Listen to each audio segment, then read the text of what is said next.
Welcome, everyone, to the Islanders Never Say Die podcast. I'm your host, TJ, and with me here, as always, is our NHL analyst and expert, the grumpy old man. They say there's no shame in his game because he is always the same. That's me. Grump, what you got going on over there? What's that flicking noise? Don't you worry about what it is, sunshine. Oh, man. I'm all excited today. The Islanders, big victory. Come around, beat the Rangers, just like I told you they were going to do. I knew they were going to win today. They're going to win another couple of games, come the deadline, and then we start playing the playoff teams left on our schedule. That'll be that. So enjoy it for the next couple of weeks, Islander fans. Today is an odd one. It is. And I think it's going to be one where it may not be what our NHL trade deadline specials have been or have been like in the past, as simple as that, because today we're tasked with a different, more interesting topic. We've got to talk a little bit about the recent performance of the Islanders. We have to talk about the recent revitalization of some players' careers. It looks like, man, last 7 or 8 games, it could be up there with Bobby Orr and Gordie Howe and Wayne Gretzky with how some of these guys are playing out there right now. We're going to have to talk a little bit about how they've played, if it's really now everybody's just hitting their groove, because there's an opinion that goes on out there in the social media sphere that all the Islanders need to do is make an adjustment, a tweak here or there, and we'll be right back to being in the playoffs, right back to being one of the best teams in the NHL, because what we've seen over the last few games is a direct indication of what they'll be able to carry over to next year as well. And we'll speak a little bit more in depth on that. We'll speak a little bit about what the Islanders are rumored to do at the NHL trade deadline today and what some pieces are already getting back in return. And I'm telling you, this year's trade deadline, you could get an absolute monster haul of draft picks, young players, and NHL-ready players already. So there's going to be a lot to take into account today. For those of you who are new to the show, number one, welcome. We invite you to stick around a while. We invite you to subscribe on YouTube, to like on Facebook, and follow on Twitter.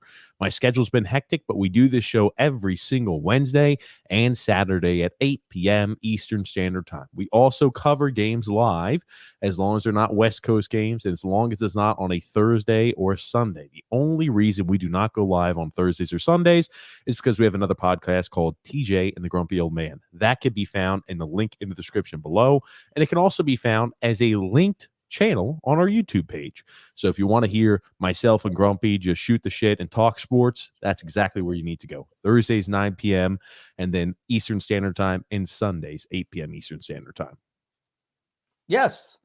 And I just want to say congratulations to TJ's wife, Paige. She had a match process and she found out where she's going to be spending first 3 years of her residency as a doctor. So congratulations, Paige. Well, yes, congratulations to the wonderful Paige. Absolutely. But yes, so that's why we didn't cover the game live this afternoon. And that's why the schedule has been thrown off a bit. And another general housekeeping item, we will mention this on our next podcast. We go live for the Islander show. It's going to be tough to have some coming up. I'm going to vacation in Europe, so I'm going to be out and about. I will try to make sure we are able to go live as many times as possible, but there's going to be like a 6 or 7 hour time difference, but we're going to try to keep, as close to schedule as we can. Might have to jump on early because I think like 12 o'clock their time is going to be like 7 o'clock your time, Grump. I don't know. We're going to have to try to keep things as close as we can. We want to make sure we can still offer content for you guys to listen to, to cut through all the BS that's thrown out there. But we will try. We'll try. Hold it to us. And I guarantee you those podcasts will be shorter, understandably so. And we will not be doing games. Well, TJ's gone for however long he's gone. 6 months. That's correct. I will not. It's going to be about 2.5 weeks, about 2.5 weeks. That being said, Grump, the Islanders today beat the Dallas Stars. And they won 4-2. Brock Nelson had another fantastic game. Brock Nelson has played really well this year, been very consistent. I know you have been on record multiple times in the past as to saying you're not all that impressed with Brock Nelson. Brock Nelson's played extremely well. Okay, I didn't say I was not that impressed with Brock Nelson. I think Islander fans overrate him. And what I said was he could get you big value if you were to move someone at the deadline. That's what I said. I'm more than happy to have Brock Nelson here. He's performing well, particularly recently. He's got quite a few goals in the last, 5 or 6 games. And I'll tell you what, he had a couple of really nice shots today for 2 goals. The empty netter, whatever. It's a Brock Nelson, Josh Bailey, Anders Lee special, the empty netter for the hat trick. But they all still count, and it's a career high in goals for Brock Nelson. Congratulations, Croc. No. Throw some respect on the name. I remember I told you he's going to have a career high in points and goals this year. You said, what's like? It looks like that is all, but yet a few games away, Grump. Well, we'll see. And I think it's a benefit. I mean, he's benefited from having Anders Lee on his line. I think that's kind of rejuvenated them, and have Anthony Beauvillier on that line with them. He's the line driver, and Beauvillier has played extremely well also in that time frame, particularly with setting those guys up. Well, let's talk a little bit about that. I think the line combinations are, it's more conducive to their success. Brock Nelson works better with a guy like Anders Lee. Anders Lee is not a fit for a guy like Matt Barzal. Simple as that. Sorry, just as simple as it can be. And to strap Anders Lee on, Matt Barzal's wing was criminal in that regard. But now, Grumpy, have you noticed there's been quite a fantastic performance out of our captain, Anders Lee, over the last 7 games? Have you happened to notice that, Grump? Sure have. Ever since he got dropped in the lineup. Seems like he's trying a little bit. Ever since he got demoted, he's picked his game up. It's very noticeable. Very noticeable. I mean, we talked about it as soon as it happened. Look at how he's hustling all of a sudden. He gets dropped from the first line. First, it was the third line he was on. And all of a sudden, he's rushing in there, forechecking, hustling back on defense. They're all things he was capable of doing. But I think he just got, fat, dumb, and happy playing on the first line. Never thought there was any repercussions to his pathetic play for the majority of the season. And to Barry Trotz's credit, let's give credit where credit's due, he dropped him to where he really belongs in the lineup. Second line, third line, and you've seen a rejuvenation in Anders Lee. Good move by Barry Trotz. And congratulations to Anders Lee for taking the demotion and trying to work harder. I'm going to give him credit for that, because he certainly has played harder and better in the last 2 weeks ever since the demotion. Okay. Thank you for going on for a good bit on that. I want to talk a little bit about something that's important, is the narrative for this, right? People act, and now, did you happen to see the recent, let me backtrack. Have you happened to see the recent article by Kevin Kurtz talking about Anders Lee and talking about his confidence? Did you happen to see that? I did read it. It was interesting. Here's the thing. Kevin Kurtz gets a pass from me this year, no matter what he writes, because he's new to the Islander organization. He's wrong on pretty much everything he says, but he's new. So he's, he has his feelers in certain areas of other teams that not really the Islanders per se. Okay. And I think that he's eventually going to get there, but he's not there yet. Okay.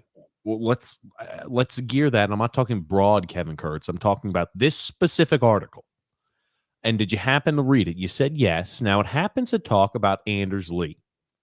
And this is something I've seen propagated an awful lot. Phil's Facts made a little tweet about this too. I had brought up the question, and I said, is it shocking or concerning that Anders Lee has produced over 33% of his season total in points over the last 6 games? Now he's got even higher total because he had an assist also today. But in the last 7 games, he's produced 36% of his entire season's production over a 7-game stretch. And again, you get some low IQ individuals who are like, well, you don't understand numbers work. I'm like, I completely do grasp that. But you're hearing that, oh, no, this is not a deal. This is not a big issue. This is actually an encouraging sign, TJ, that after we are eliminated from the playoffs and after we're 20 games back, it's encouraging that Anders Lee is starting to score and perform, because guess what? It means that he's finally recovering from his ACL surgery, guys. That's terrific. He's back and he's ready to go. He's ready to put it on a tear just like last year. And I have to take pause. And here's the thing. This is where I don't want to come off as I want to come off delicately because I think some people maybe believe exactly what's written in the Kevin Kurtz article, and some people just don't understand kind of how bouncing back from injuries work. I've had 2 knee surgeries when I played sports, one much more severe than what Anders Lee's had. Now, let's just take us through the process of the Anders Lee's recovery, right? Everyone remembers in May of last year, Anders Lee was out on the ice skating before games, not doing anything severe or anything crazy. He was out there kind of getting his bearings underneath him, getting back out there. So he was skating in May of 2021. He skated in May, June, July, August, October. He had 5 months that he skated, and he was out there on the ice. What, Grumpy? What, Grumpy? He also skated in September. You left September out. I left September out. I can't count the months, but he had skated in 6 months. 6 months of preparation to get ready for the season. I love these people who come out there and say, it usually takes a full year for somebody to recover from an ACL surgery. I've had microfracture surgery on my knee, much more severe knee surgery than that. It doesn't take you a full year to recover from an ACL surgery. Don't believe that BS. Here's the thing. What they do mention in that article, which is true, you do have a mental factor when you come back and bounce back from injury. There is no doubt about that. None at all. And I don't want to make it sound like I'm doubting that he has a mental or had some sort of mental, hang-ups possibly as he was getting back out here on the ice. The issue I have, though, is the mental hang-up does not take from October, November, December, January, February, and not until March. The mental hang-up doesn't take you 5 months of full game playing action in order to get over the mental hang-up that I tore my ACL months ago. Doesn't take 5 months. Again, maybe some people it takes longer. I know from personal experience, it took me about a month and a half. You're back out there. You're back flying 100% of the way. All I'm going to say is for everybody to be blindly jumping into this boat that because Kevin Kurtz put out an article, and here's the thing. Anders Lee, I'm sure, did have, and most people do have, when they come back from an injury, they do have that mental hang-up. Can I go ahead and put everything on this weight? Can I put all the weight on this leg? Can I stride all the way out? There's a lot of mental hang-ups that you're going to have to get through. It doesn't take you 5 months to get over an ACL mental hang-up. That's not the case. So don't blindly believe that that's the reason why. It's like he woke up one afternoon and said, time for me to start playing fantastic hockey. Time for me to put up 35% of my total points on this season in a 7-game stretch. It's not how that works. No, don't blindly believe that narrative. I read it and I said, holy shit. The fact that people believe this means a few things. Maybe they just genuinely don't know. And because they've never had an ACL surgery, they never had knee surgery, and they never played at a high level. That's the only thing I can think it is. And they're just believing what they're being told there because it makes sense, right? I could put 2 and 2 together that, Anders Lee was struggling, but now he feels confident. He says he feels confident, so that means his play is going to increase. It's not that. It's not as simple as that. That's all I'm going to say. And here's the thing. Maybe he has gotten confidence back. It shouldn't take a professional athlete 5 months to regain confidence in the knee surgery. Sorry. And I'm going to go one step further. ACL injuries to hockey players are way less severe and are way easier to come back from than football players. Because every single step that you take, plant, twist, torque, you're testing that knee. That's not the case in hockey. Guys are able to come back a lot faster. Historically, that said, this is what actually happened. Anders Lee woke up one morning. The birds are singing. The sun is out. The Islanders are 10 games below 500. Life is great in the world of Anders Lee. Hey, I'm on the first line. I play power play minutes. I play in the last minute of the couple of games where we have an advantage so I can pad my stats. I go into the locker room and I look at the board and Barry says, hey, you're on the third line now because you've been underperforming the whole year, 50 games, whatever it was. All of a sudden, ding, the light goes off for Anders Lee. He says, you know what? I better start picking it up. Remember the article we talked about a while ago, how from Kevin Kurtz, by the way, saying how Barry likes to send messages to the veterans by benching the young players. And what did I say? That shit don't work. And that dog won't hunt. You want to show the veterans that their job is at risk, you bench them and demote them. As soon as he gets demoted, as soon as Josh Bailey gets demoted, their play has picked up. Those are just facts. It's worth, I guess, doing a reminder here. And I'll pop Paul's comment up. Paul, and I'm not going to have any ill will. Paul, he played college and did have opportunities there professionally, NFL and CFL. So it did play professionally here, Paul. I guess this is our time to hit the reminder button of, yes, I did play college and I had opportunities there and played professionally there with tryouts and opportunities of that nature. So time to hit that reminder button of, yes, I do know what it takes to play at a serious and top level like that, because maybe people are new to the show, but it's worth at least sending out that reminder. All I'm saying is when you have knee surgeries like that, it's not like you wake up overnight and you say, well, hold on a second. It's time for me to start playing hockey. Hold on a second. Here's a light switch moment. I'm back to normal. That's not how it works. That's what I'm trying to get across to it. It's not like you flip the switch and say, now I'm going to go on an 8 or 7 game point streak, and now I'm going to be flying around. Now I'm going to be back checking. Now I'm going to be putting forth effort. Now I'm going to win battles along the boards. Now I'm going to win battles in front of the net. It's not a light switch moment. And that's what I'm trying to get across. That's what I'm trying to depict to you guys. It's not how it works. There is an issue when it comes to mental. I'm not doubting that. It does not take you 5 months, though, to come back from something like that mentally. Right? If you're saying Alex Smith, never comment on that because it's something completely different. I've had knee surgeries before, more severe than that one. All I'm saying is it does not take you 5 months, and it's not a light switch moment. So don't pretend like when games down the road, Anders Lee has 6, 7, 8, 9 game pointless streak, right? Did the light switch flip off? Did the confidence go down for him? And now he's oh, I don't know if I could test it out anymore. That's not how it works. That's what I'm trying to get across. He was dropped. He was dropped in the lineup. That's when his game picked up. He was a lazy dog the whole year, period. End of sentence, end of story. I don't care if you play pro, college. It doesn't matter. If anything, being a pro, you need to step up faster because your livelihood depends on it. Yeah. I'm sorry, and Paul. I cannot disagree more with Paul. Here's the thing, Paul. Yeah. You know, CFL and NFL, that is, Paul, that's professional. Okay. Okay, Paul. Anyway, I'm not going to come at him because you don't know me, and neither do you know what I've played and what level I've played at, Paul. But just know I did play college and professionally. So you could just go ahead and put that one to bed, and I played there. So that being said, it's not a light switch moment. Doesn't flip on, doesn't flip off. Confidence is something you have to deal with when you come back from a serious knee injury. I'm not doubting that. Doesn't take 5 months, though, and it's not a light flip. I don't even care. Honestly, I don't even care. His production has increased when he was dropped in the lineup.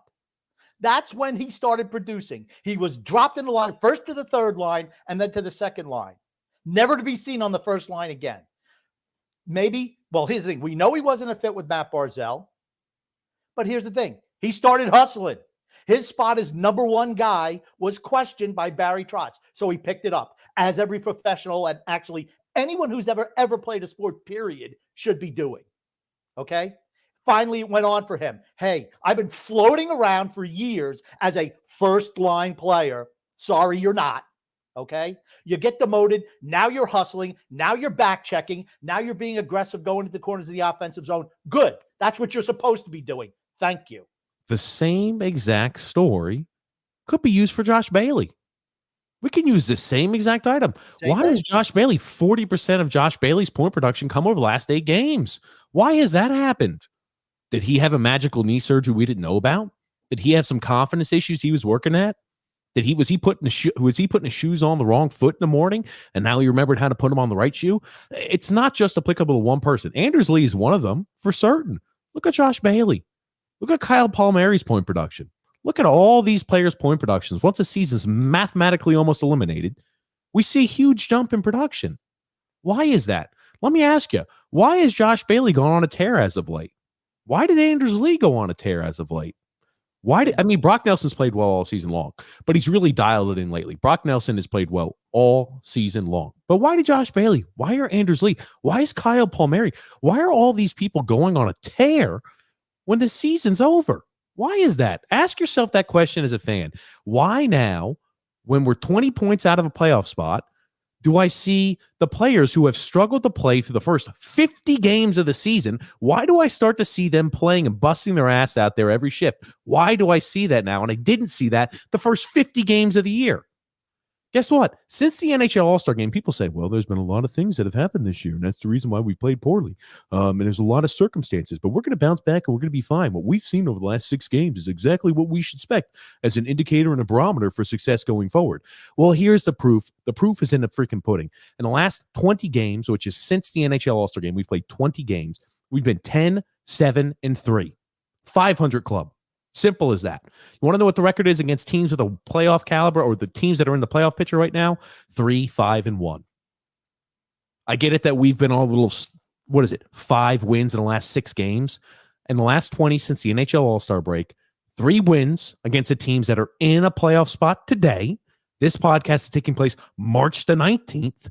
5 losses in regulation, 1 loss in overtime/shootout. That tells you all you need to know. Losing record against teams in the playoff picture, that still exists. And a club that's 500, 10, 7, and 3. 10 wins, 10 losses.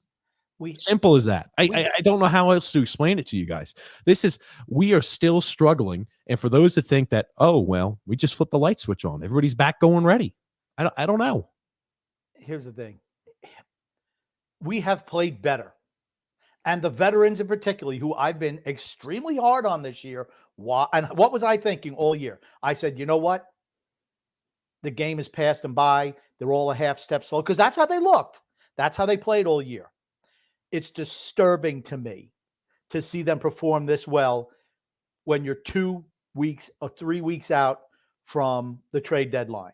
No one wants to leave here because it's like a freaking country club. Let's be honest. You're an Islander. You're an Islander for life. Doesn't matter if you perform or not. You're going to be here. We're not going to trade you without your consent. Lou Lamoriello, why are you giving anybody a no trade clause? You don't need to. You're a man of your word, right? I'm going to ask them if they want to get traded. Stop treating it like everyone deserves to be here. Your job is to make the team better. Sorry. But as opposed to, like I said, Anders Lee, for me, it's been bothersome watching us play well the last few weeks when we've been pretty much mathematically eliminated from the playoffs. I mean, that's really, really frustrating. And it makes me question all these players going into next year, the ones who have really picked up their play. It makes me question them. It really does. And number one is the captain. It's not just him. And that's what I'm trying to get across too. And for people who are going, oh yeah, it's just XYZ as example. There are so many players that are veterans that have performed poorly this year through the first 50 games of the season. And now all of a sudden, I see energy and effort. If they had played with this energy and effort we've seen over the last 6 or 7 games, I've said it. I don't know how many more times I could say this on the podcast. We'd be in the playoffs picture right now. If we weren't in a playoff spot, we'd be a few games back because this is the energy and effort level we need to see every single game out of them. I just don't get the excuses. Every single time there's any sort of struggle or strife with this team, there's a million of people and there's an ass load of freaking excuses that come out everywhere. And I just don't understand it. Occasionally, you have to take accountability and you have to look within and say, is the team good enough? Why all of a sudden now did it take us 50 games? Why didn't we just magically turn the switch on after the NHL All-Star break? Why couldn't we just do that? Right? And we had a chance to reset. We had a chance to completely deviate the first half of the season from the second half of the season. We didn't have any COVID. We didn't have any injuries. Why couldn't we separate after the NHL All-Star game? Why couldn't we go on a tear? We're 10, 7, and 3 after that time period. Average. Against teams in the playoff picture, 3, 5, and 1 over that time period. Yeah. I mean, is that an indicator that we're going to continue to play the same way we have over the last 6 games? I don't know. It is scary though, where I see it was a light flip moment with the effort on the ice. That's what's upsetting. The team has been putting forth maximum effort on the ice, and that's the shit that we love as fans. We haven't seen that this year consistently though, and that's the thing that's so freaking bothersome. To me, the 2 guys who've stood out with increased effort are Bailey and Lee. And it's like that. With their demotions in the lineup, all of a sudden their game picked up. Maybe Barry said to him, you guys aren't doing it. I know I've been trying to bench Wallstrom and Bellows and Dobson and all these guys to send you a message, but now I guess you didn't get that message, according to Kevin Kerr. So now I have to deal more directly, like I should have done in the beginning, and just said, you know what? You guys have sucked. Step it up or you sit. That's how you make athletes perform. You put their ice time under scrutiny. Sorry, you're not doing it. I'm not sending out on a power play. I'm not sending out in the last minute. I'm going to pull you off. I need better players out there all the time. That's the way I think, and that's what happened. They got dropped, and all of a sudden, their level of play picked up. And good. That's what it should have been. The fact that he had to resort to that for guys who are in their 30s is ridiculous. I don't know. And that's I mean, that's an issue that I've had. I've seen everybody on social media so easy and willing to accept that, oh, with the Andersley, that's the reason why. No, it's not how it works. And when I ask him, like, how about Kyle Palmieri? Kyle Palmieri at least has put forth effort all season. All year. I've seen the effort of him, right? The point production, right? You could just say, oh, maybe it was an aberration the first 50 games that he was way off for how many points he was supposed to score. Okay, I'll give that one to you. I'm willing to see what you're trying to propagate. Can anybody explain to me why now all of a sudden last 6 games, Josh Bailey was he have 77 some odd points? Got 30 points on the year. Why all of a sudden was he able to flip the light switch on? What happened there? Can anybody explain that? I think season's over. Now all of a sudden Josh Bailey's over there putting 3 goals in, doubling his goal total over a 2-game span. Can anybody explain that? He doesn't want to get traded from here.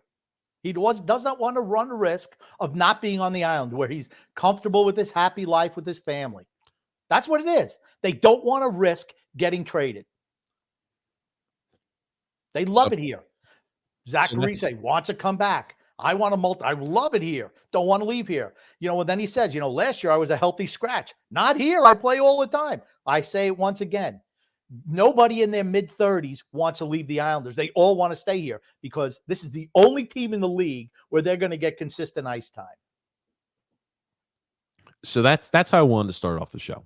Again, I don't always want to be – I'm not bombastic, but to see that article and to see that just so easily being accepted as a narrative is BS, and nobody can answer the question as to why has Josh Bailey magically started to play better? Why is Josh Bailey scoring goals in handfuls now? Why do I see the effort level increasing across the board from the Islanders in the last 6-7 games? That's concerning. Once the season's over, now all of a sudden, how many times did we hear in post-game pressers that it's must-win now mode? We're putting ourselves in playoff mode right now because we're so far behind, we've got to make up a lot of ground. And I wouldn't see any discernible play on the ice that differentiates from what they said before the game to now. And now it's like a collective unit. Something has happened where, whether it's Barry Trotz or whether it's Lou Lamoriello, I don't know what it is. I couldn't tell you. But now all of a sudden I see a complete light flip moment switch. That is concerning. It really is. And for those fans who I think it's easy for us as fans to say, yeah, let's go to bed and say, I've liked what I've seen over the last 6 or 7 games. If we just continue to play that way, we'll be fine. Why didn't we play that way the first 50 games? Why didn't we play that way since the end of the All-Star break? Do we think now rolling out the same exact lineup next year is going to bring us different results? Because now we're back onto that train again. We're going to migrate a little bit away from here, Grumpy, the recent performance, which has been good. Ladies and gentlemen, don't get it confused. I'm happy with the performance the Islanders have put forward as of recent. I'm unhappy with the lack of consistency, and I'm unhappy as to why now all of a sudden we're able to flip the freaking switch and do that. That's what makes me aggravated. It does. It should make you aggravated too. My God, this is a team that we all love. This is a team that we all dedicate hours every single day towards watching. You should be able to get a little angry if you notice that, holy shit, the effort level has increased across the board. Why is that? Yeah, you should have the right to be a little angry with that. Simple as it. Simple as I could put it. But I want to talk a little bit about this year's NHL trade deadline. Players are getting moved, and some players are getting quite a large return. And based off of everything I'm seeing here from the Islanders media, it looks like the Islanders are not going to trade any pieces away. They don't need to acquire any draft capital.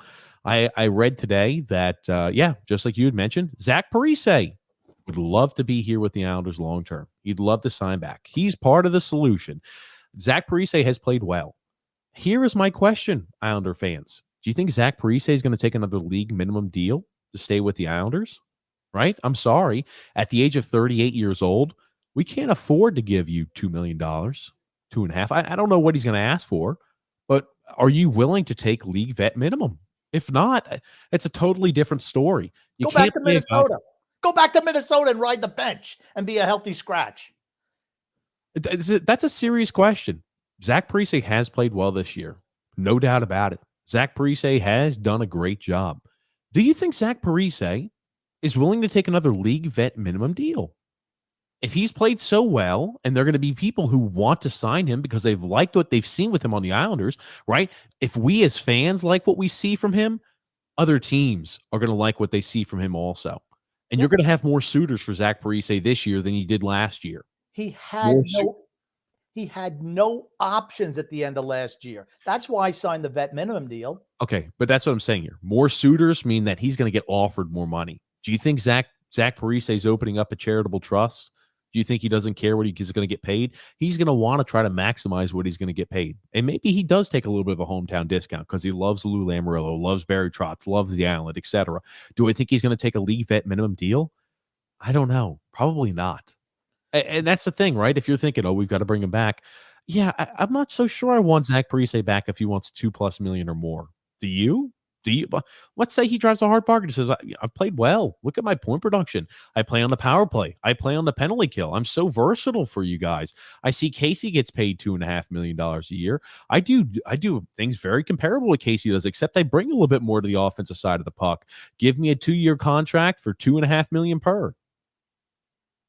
What are the Islanders going to say? Yeah, go ahead. We love it. What do you as a fan say? Fantastic. Here's another age veteran that we're going to keep on our team long term.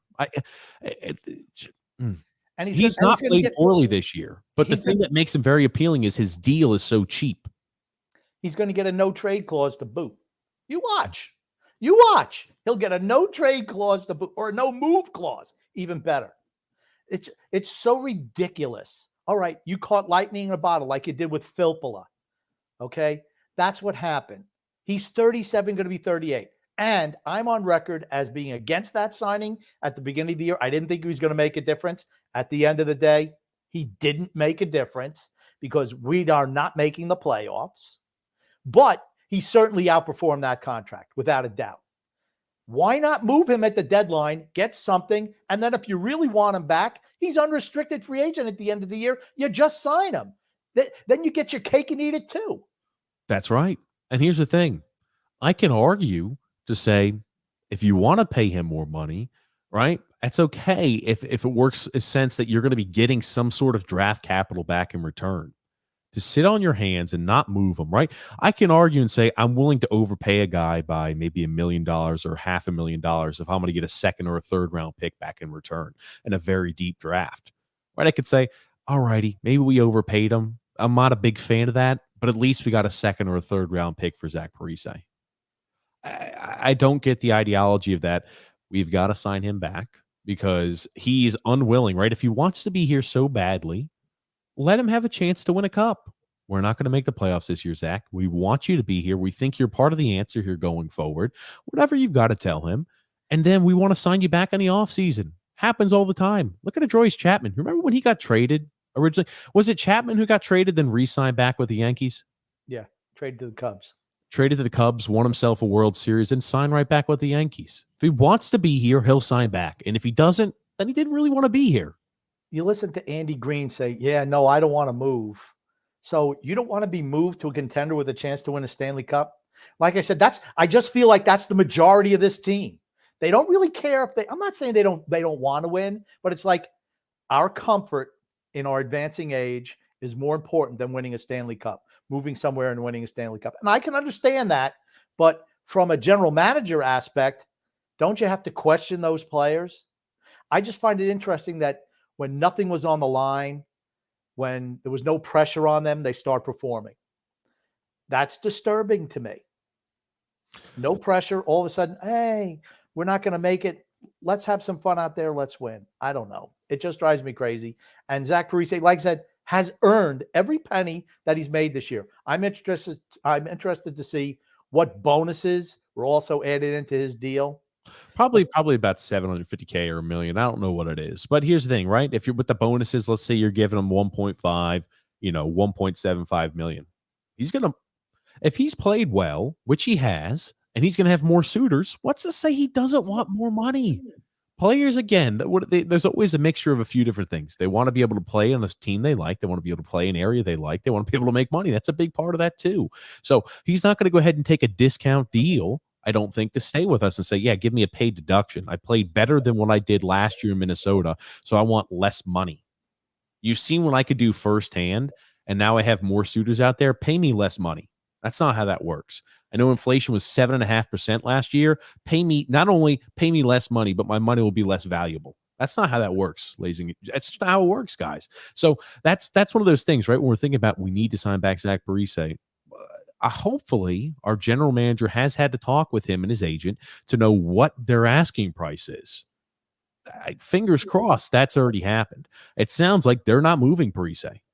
It sounds like they also may not be moving Cal Clutterbuck. So Let me tell you it something. sounds like we're not going to move Cal Clutterbuck. We're not going to move Parise. You've already heard he asked if Chara and Green want to be moved, and if they don't want to be moved, they're not going to move them per Lou Lamoriello. Right? I mean, He's such a trustworthy guy. He loves, he wants to make sure he honors those items for those vets. And if we're not moving them, I don't think we're moving Mayfield or Varlamov. We're going to be saying, let's roll the same freaking band team out here again next year and hope for different results.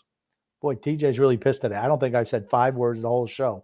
That said, it's an admirable trait that Lou Lamoriello has. Without a doubt, being loyal is admirable. But as a general manager, as a team, you're responsible to the whole organization, not just Zdeno Chara or Andy Green or Zach Parise. The whole organization goes through you. Your job is to make sure that you put the team in the best position to win. And if moving these guys for extra draft assets is beneficial to the team, a team that's out of the playoffs by 20 points, you have to do that for the overall wealth and good of the team going forward. Let me ask you a question. And Islander fans, listeners of the show, well, you could play this one at home too. What has Lou's loyalty gotten us in return to unrestricted free agents, right? That should be a huge appeal.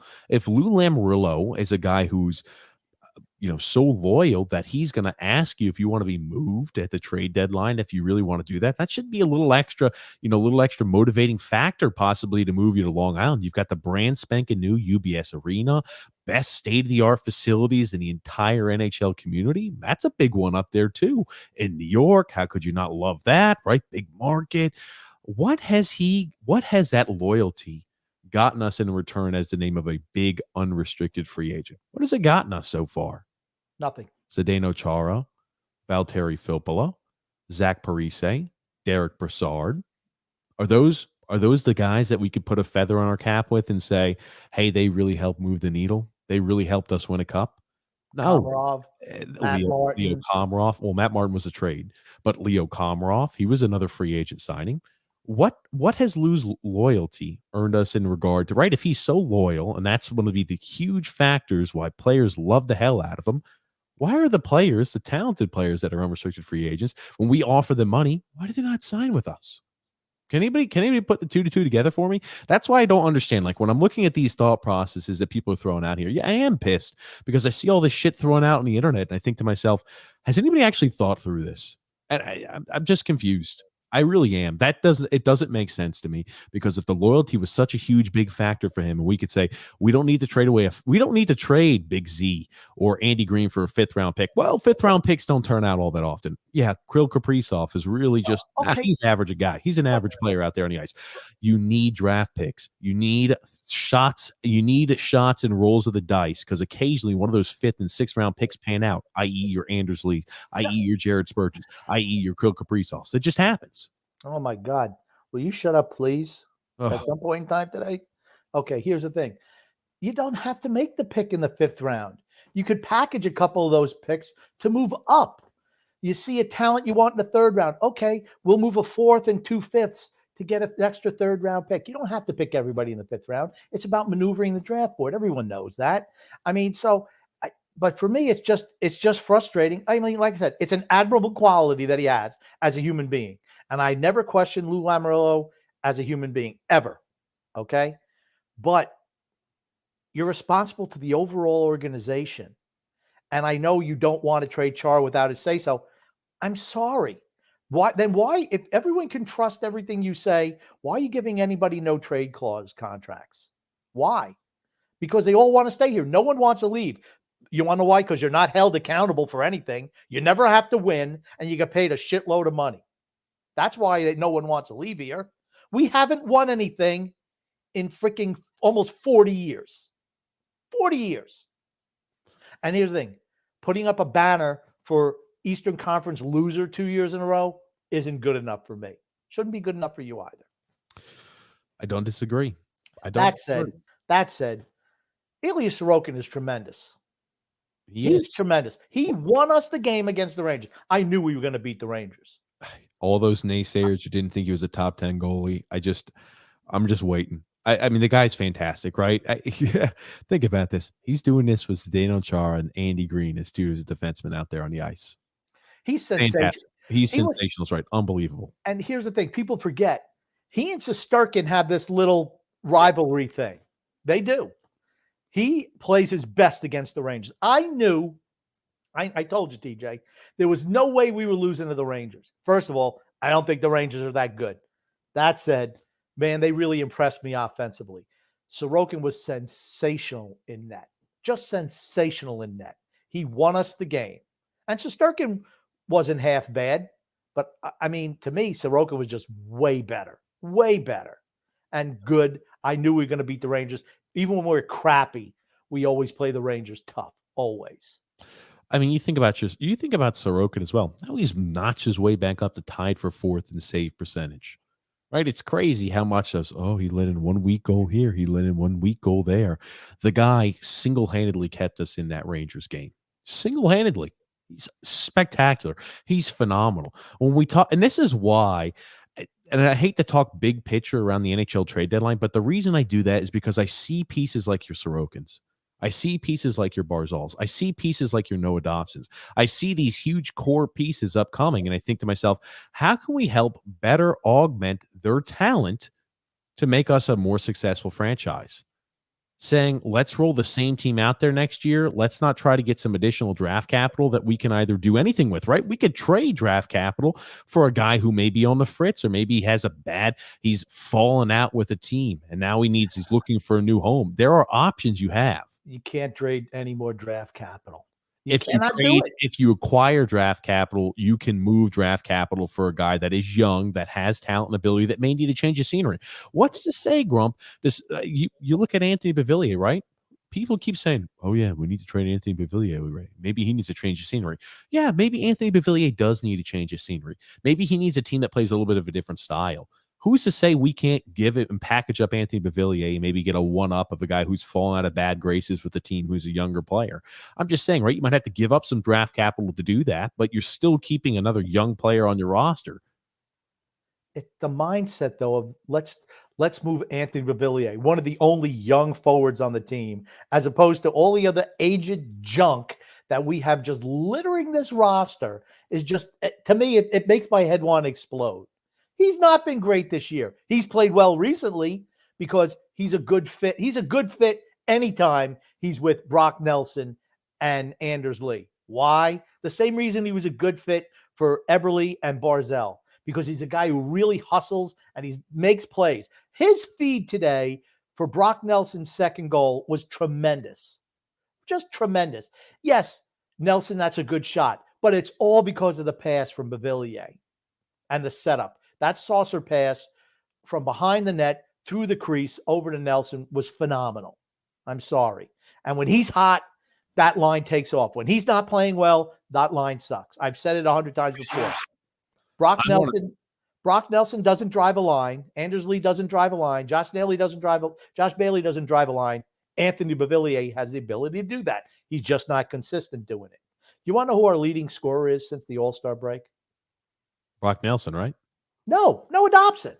Not Brock Nelson. As hot as Nelson and Lee have been, it's Noah Dobson. I don't doubt it. He's top 5 in the NHL for defensemen in goal scoring since the NHL All-Star break. I knew that too. Noah Dobson's played fantastic. He's really taken a step forward in his game. And people say, oh, wow, our power play's really taken a huge step forward. Big leap forward. It's all Noah Dobson. All Noah Dobson. Every bit of it. That's right. He's been now I think Trotz has just said, okay, play your game, where he wouldn't do that before. The kid was playing scared for the longest time. I want to, and thanks, Alexander, for sending this to me. I want to show you this fantastic save that Sorokin had, and it'll get us whatever demonetized. Don't mind. But look at this. I'm telling you, look at this play by Sorokin, and this is what I mean, right? The guy makes saves that people can only, certain goalies can only dream of, and even then, they kind of wake up and like, holy shit, did I do that? So I want you to watch this save. I mean, Sorokin. I sent you a clip on that so you don't have to demonetize the. It does, because it's Sportsnet, Grump. It always picks up who the owners of the actual video is. So okay, it was just on Twitter. Okay. That's how this is on Twitter too, man. But the save was, watch this. He had his stick was down as he's diving out. The shot's coming. He lifts the stick back up. It's not like he was lucky just throwing his stick out there. He made a conscious effort to adjust the stick back up to make that save. It was incredible. Unconscious. There you go. They're my two heroes. There's two heroes of the Republic right there. Clumsy bastards. Look at them. Jesus Christ. Well, hold on. That's always a funny little bad news bears-ish type item. But look at this. Look at how quick he's able to sprawl and get himself in position in order to put a stick on it to at least block the puck. Again, right? That's just, it's fantastic. But the alteration of where the stick was, to lift it up as you're diving. You know how hard that is? To lift it up, to actually see where the puck is coming and lift it up. Lift the stick up to make the save. If he just holds the stick in there, it's a goal. He makes the adjustment as he's diving and spinning. Tremendous. Spectacular. I tell you, it really is, Grump. And like, I'll put it here on slow-mo one more time. But that's the one we should keep. Those two clowns tumbling over one another. Just unbelievable.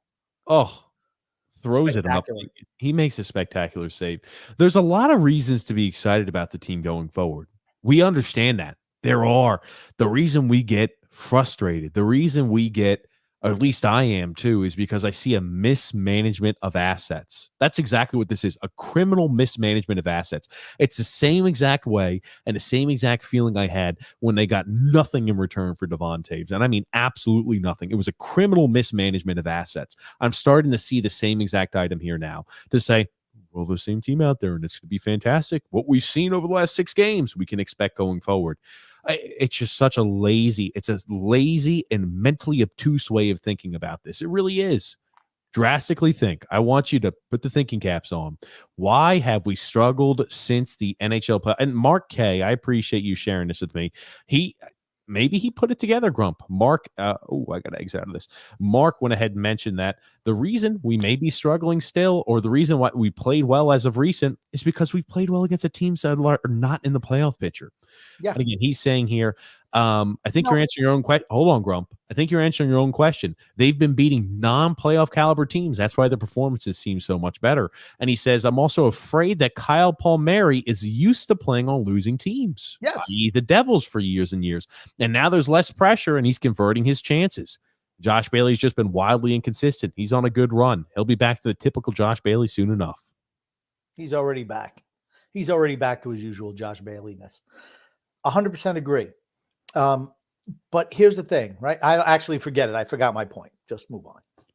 You forgot your point? Yes. When I chirp in eventually, periodically on your diatribe today, you're angry, man. I don't even need to be on here, to be honest with you. You're just going on and on. I'm angry, and I apologize, Grump. I'm angry, and I hope you guys understand the reason for the anger. You guys should be angry too. You notice that every single ticking hour gets minute by minute closer to us doing absolutely nothing at this year's trade deadline. If we do nothing at this year's deadline, there should be people out there with pitchforks. Yes, Grump. Okay, I remembered now. Here's the thing, though. Our play, regardless of the fact that we're only beating the losing teams, our play has improved. Remember the thing that was driving me crazy? Even when we were winning games earlier this year, we were playing poorly. And I thought we were just getting lucky to win games. We were playing very poorly. Now, even though we're not beating the winning team, the playoff teams, our play overall as a unit has drastically improved. And I think that's a step in the right direction for the rest of the year. I'll be interested to see how we look in April, though. Okay. You do that weird thing where you stop. Or right after this deadline. Well, yeah, it's literally right after the NHL trade deadline. because, well, it's a little after that. We play the Flyers, another miserable team. So we'll probably beat the Flyers tomorrow. Well, hey, we've got 6 wins in 7 games. We're fantastic.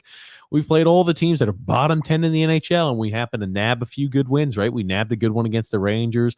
We nabbed one. Dallas Stars are not bottom 10 in the NHL, but another team not in the playoffs right now. We played the Flyers. We played the Ottawa Senators and the Devils, all teams that are not in the playoffs at this moment.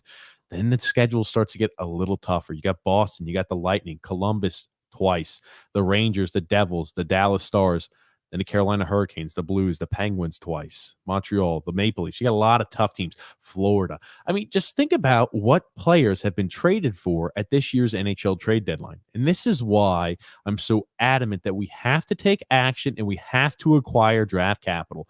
Did you happen to see what Hampus Lindholm went for today? Incredible amount that he went for.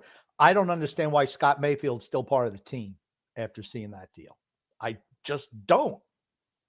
It makes no sense to me. He must be moved before Monday. It's not going to happen. They won't do it. But that's a move you have. As a responsible general manager, has to move Scott Mayfield at the deadline. Has to. Hampus Lindholm, who's on an expiring deal as a defenseman, I'll give you this too. Scott Mayfield is a better defensive defenseman than Hampus Lindholm. Nobody's arguing that. Hampus Lindholm probably a little bit more talented offensively. I'm not going to argue that one either. Again, Scott Mayfield, I would say, better defensive defenseman, and he's a better playoff caliber defenseman than Hampus Lindholm is. That also being said, Scott Mayfield has another year on his contract at $1.45 million per. Hampus Lindholm today was traded for Boston's first-round pick in 2022, their second-round pick in the very deep draft of 2023, a second-round pick in 2024. Oh, Euro. Vakanainen and John Moore, who John play Moore for them. Exactly. They both play for. They actually are in the lineup for Boston, a playoff team, and the Ducks keep 50% of the salary. Look at how much. And we could absorb 50% of his salary easily. You have to look at what they're getting for Lindholm, who I think is okay. I don't think he's the greatest thing ever. And you have to say, my gosh, we're sitting on a gold line with Scott Mayfield in a losing season, 20 points out of a playoff spot. Why are we keeping him for a guy that we're never going to be able to re-sign? Why don't you move him now? He doesn't make anything. He makes any contender better in the playoffs.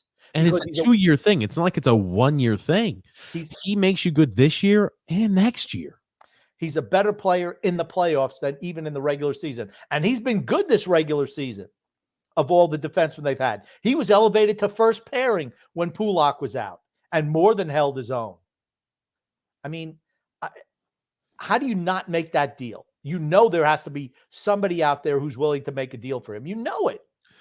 Vakanainen plays for them, 23 years old, young defenseman, the ex-first round pick, top 20 pick, if I recall correctly, a first, 2 seconds for a defenseman on an expiring deal. Do you remember, ladies and gentlemen, when you called me crazy when I said Scott Mayfield, I wouldn't even entertain a conversation on Scott Mayfield if you were not offering at least 2 first-round picks?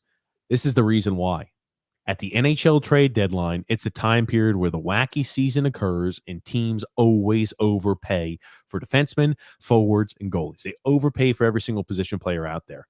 Hampus Lindholm, a first, 2 seconds, a defenseman there, and Vakanainen, who plays in the NHL currently, and John Moore, a guy who could spot you a few starts here. But I mean, again, his fun in the sun as a legitimate NHLer is pretty much over. A first, 2 seconds, and a young defenseman that plays in the NHL currently for a guy on an expiring deal. A first, 2 seconds, and an NHL-ready young guy. John Moore can still play.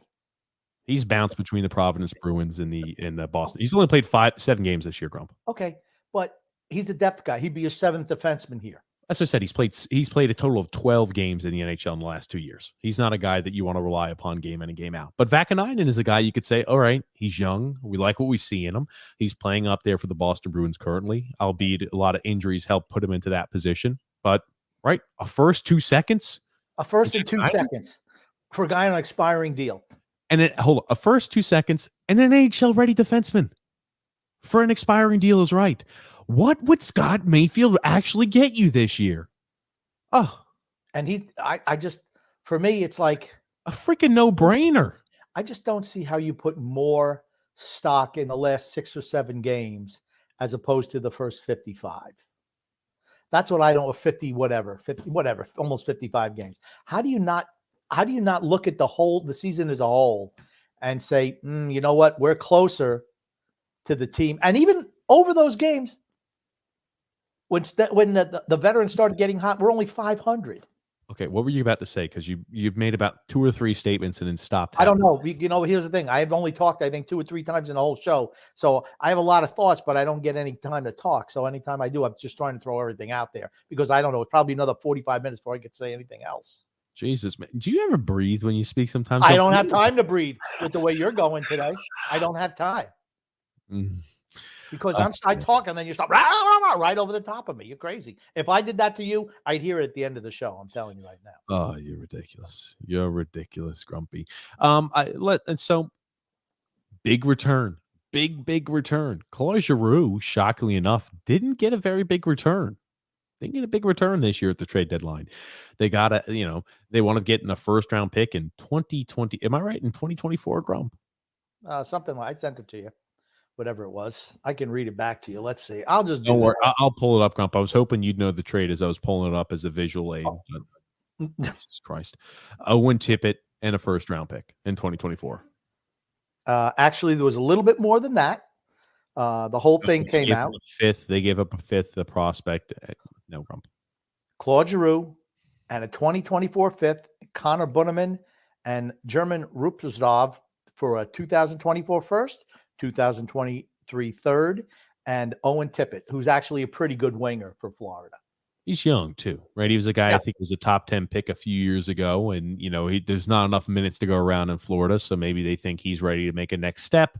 And Owen Tippett will be able to step in and be a good winger and a solid winger. That being said, right? You had a first rounder in there too. I didn't think that Giroux got what he should have or deserved to. Actually, they had better offers from Colorado and Boston, but he didn't want to go there. He wanted to go to Florida. So that's another one where the player kind of dictated where he went. We've seen a lot of that around sports recently, which I'm sure we'll talk about tomorrow on the TJ and Grumpy Old Man Show. Yes, you will, Grump. So, we're in a situation where I think you have to acquire draft capital. I'm not saying you blow the team up. Far from it. I'm saying if they're offering you an NHL-ready defenseman, a first and 2 seconds for a guy on an expiring deal, what can you realistically expect back in return for Scott Mayfield? Seriously. What's to say an NHL-ready defenseman and a first plus? Seriously, that's what I think his value would be around. I know there are teams willing to give that up. We just saw what the market has been set with that trade. And I think it's foolish if we sit on our hands and say, nope, he's too valuable to us. We can't move him. He's another guy we can't afford to move. Well, honestly, all we're doing is prolonging the inevitable, which is the rebuild of the team. That's all you're doing. And if fans are happy, hey, maybe next year we scrape into the 8th place in the playoffs. Maybe to get blown out in the first round. Maybe they look at that as success. I don't. I'd rather start the rebuild or the retool or whatever now and build around the solid young core that we have and move off some of these other guys who have really good value. That's what I would do. That's how you speed up those rebuilds. That's what they did in Detroit. Okay, Detroit and us are way different. We have pieces that are legit. None of better than we are. They're in better shape than we are. Going forward, the future might be brighter.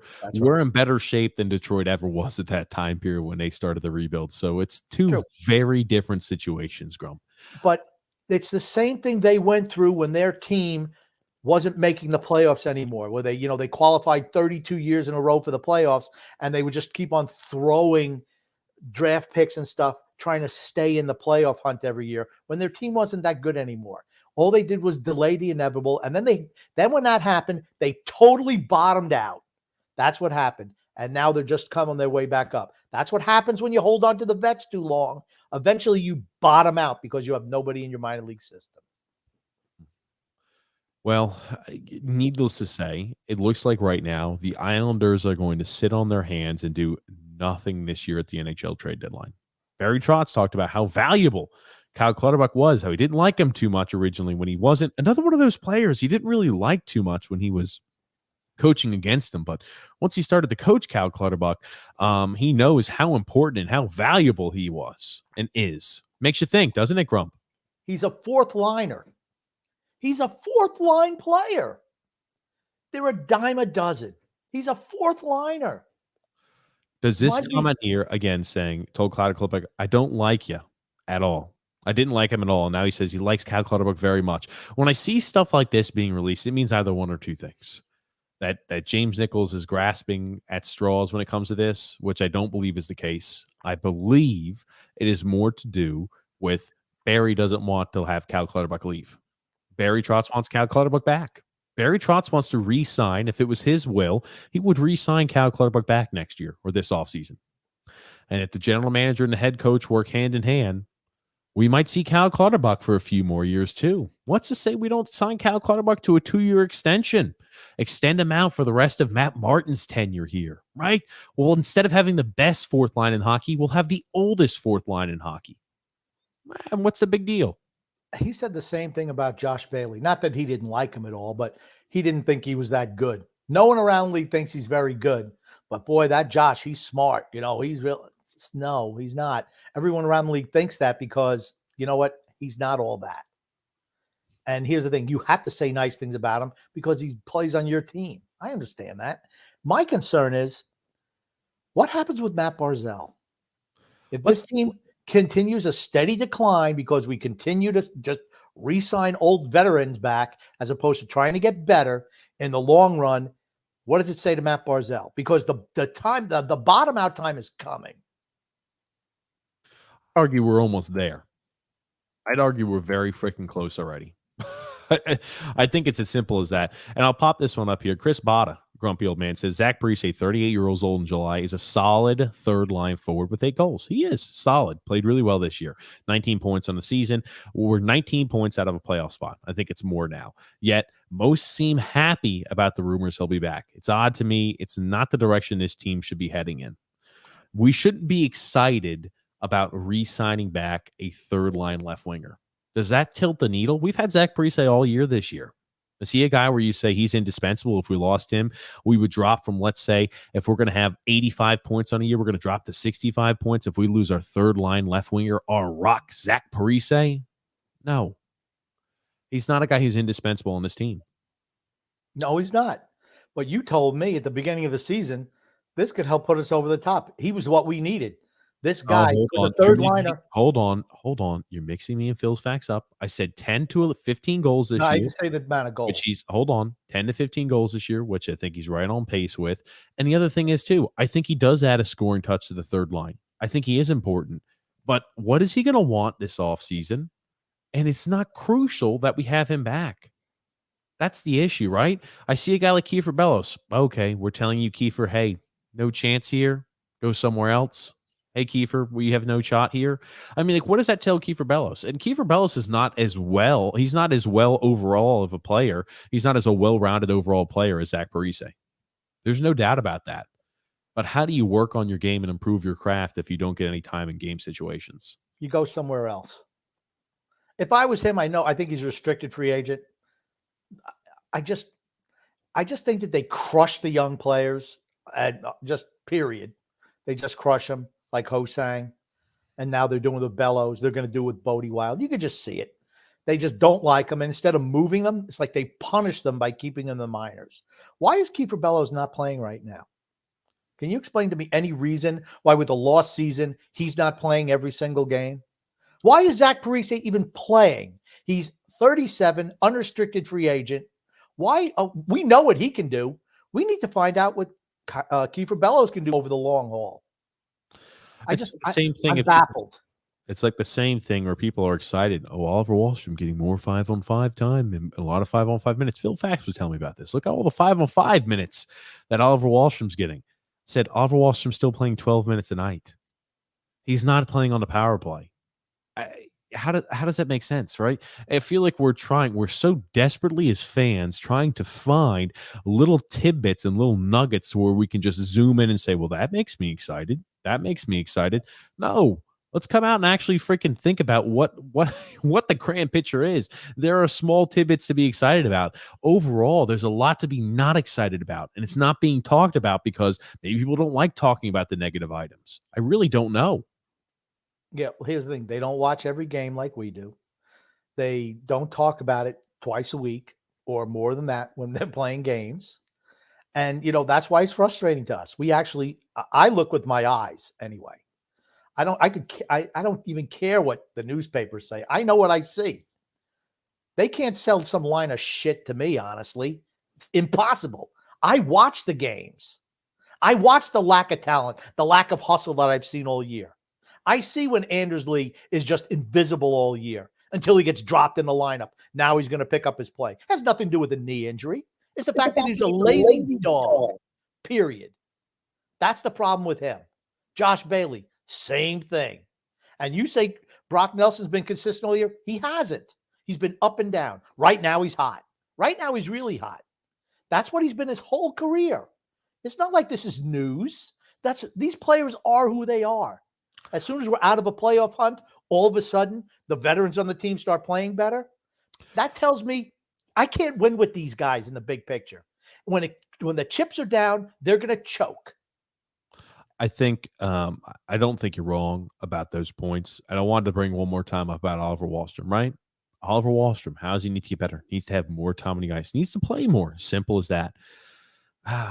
Let's just take a look, Grumpy, the last few games. Let's just take a look at the month of March. 11 minutes on the ice, 9 minutes and 37 seconds on the ice, 8 minutes and 52 seconds on the ice, 9 minutes and 46 seconds on the ice, 9 minutes and 24 seconds on the ice, 7 minutes and 35 seconds on the ice. But hold on, here's a major increase in his ice time, guys, and this is why we should be excited. 12 minutes and 10 seconds on the ice, 12 minutes and 56 seconds on the ice, 10 minutes and 55 seconds on the ice. Yeah. Congratulations. He's consistently broke double digits in minutes on ice in the last 3 games. That's why we should be excited that he's playing now less than third line minutes still. See, like that's he's playing on the first line. He's playing on the first line. 10 minutes a night. 10 I'm sorry, I rounded up 11 minutes today. 11 minutes against the Dallas Stars, 12 minutes and 56 seconds against the Rangers, and 12 minutes and 10 seconds against the Washington Capitals. His development is coming along just like we planned. That's what Barry says. Oh, no, he's improving. Do you not see the veterans who just suck on this team and you just continually roll them out there every night? How did Josh Bailey and Andersley earn their ice time all year long? As well as they played the last 6 or 7 games. How about that? How do you justify sending them out there? If I'm Oliver Wahlstrom, it's like, you know what? They suck way more than I do, and I can shoot the puck. Why are they playing over? Why are they playing over me, coach? They miss every defensive assignment that they have out there. How come they play? How does that guy get a C on his jersey? That's what I want to know. I should have a C I should have a C+ on my jersey. Let me ask you this about Matt Barzal, because I'm not even looking at the comments, but I know people are going to be like, you shit on Anders Lee, you shit on him, you shit on him. Why are you not talking badly about Matt Barzal? Let's talk a little bit about Matt Barzal before we get to our ad, Grump. Matt Barzal's play since he's come back from injury, I think he's looked great. I know he's going to get some hate thrown at him. Oh, well, he's not putting up points. He's not doing this. He's not doing that. Matt Barzal is fantastic. He's our leading scorer. Yeah, think about that. Still the leading scorer. And imagine if he had players that actually complemented his playing style. Let that sink in. Right? Let that sink in. He doesn't have any guys that are extremely fast and skilled skaters. He doesn't have a sniper on his line. He's a guy who's a playmaker and he's a creator. And he doesn't have a sniper on his line. Wallstrom's on the first line now. He's only playing 12 minutes a night. Yeah, well, that's so how he's taking shifts without Oliver Wahlstrom, right? When I see Matt Barzal playing 18, 17 minutes a night, and, you're looking at the 7, 5, 6, or, anywhere from 5 to 7+ minutes that are without Oliver Wahlstrom. It's not like he's playing 5 or 7 minutes of power play time out there every night that Oliver Wahlstrom's not on. Yeah, I don't know. Like I said, For me, the people who rip Matt Barzal, be careful. Be careful. Has he been the player that he was in recent years? Nope. Does it look like he's disinterested sometimes? Yep. Has he played better since Oliver Wahlstrom and Zach Parise have been on that line? Absolutely. They're one of the only lines that gives us consistent offensive zone time. But here's the thing. He's got 1 year left on his contract, and then he can sign for one more year before he's unrestricted. You should hope that Matt Barzal is teamed with some players that make him look good. Why would he want to stay? That's my concern. I'm concerned about Matt Barzal 2 years from now, not today, 2 years from now when he's an unrestricted free agent or eligible to be an unrestricted free agent. There's going to be a day of reckoning coming between he and Barry Trotz, or management and Matt Barzal in regards to Barry Trotz and his system of play. Will Lou Lamoriello still be here at that time? Will Barry Trotz? I think a lot of that has to do with Matt Barzal stays or not. That's an issue going forward. A really, really big issue. I just find it comical how some people are saying, well, hey, Anders Lee's playing better because Matt Barzal was the problem.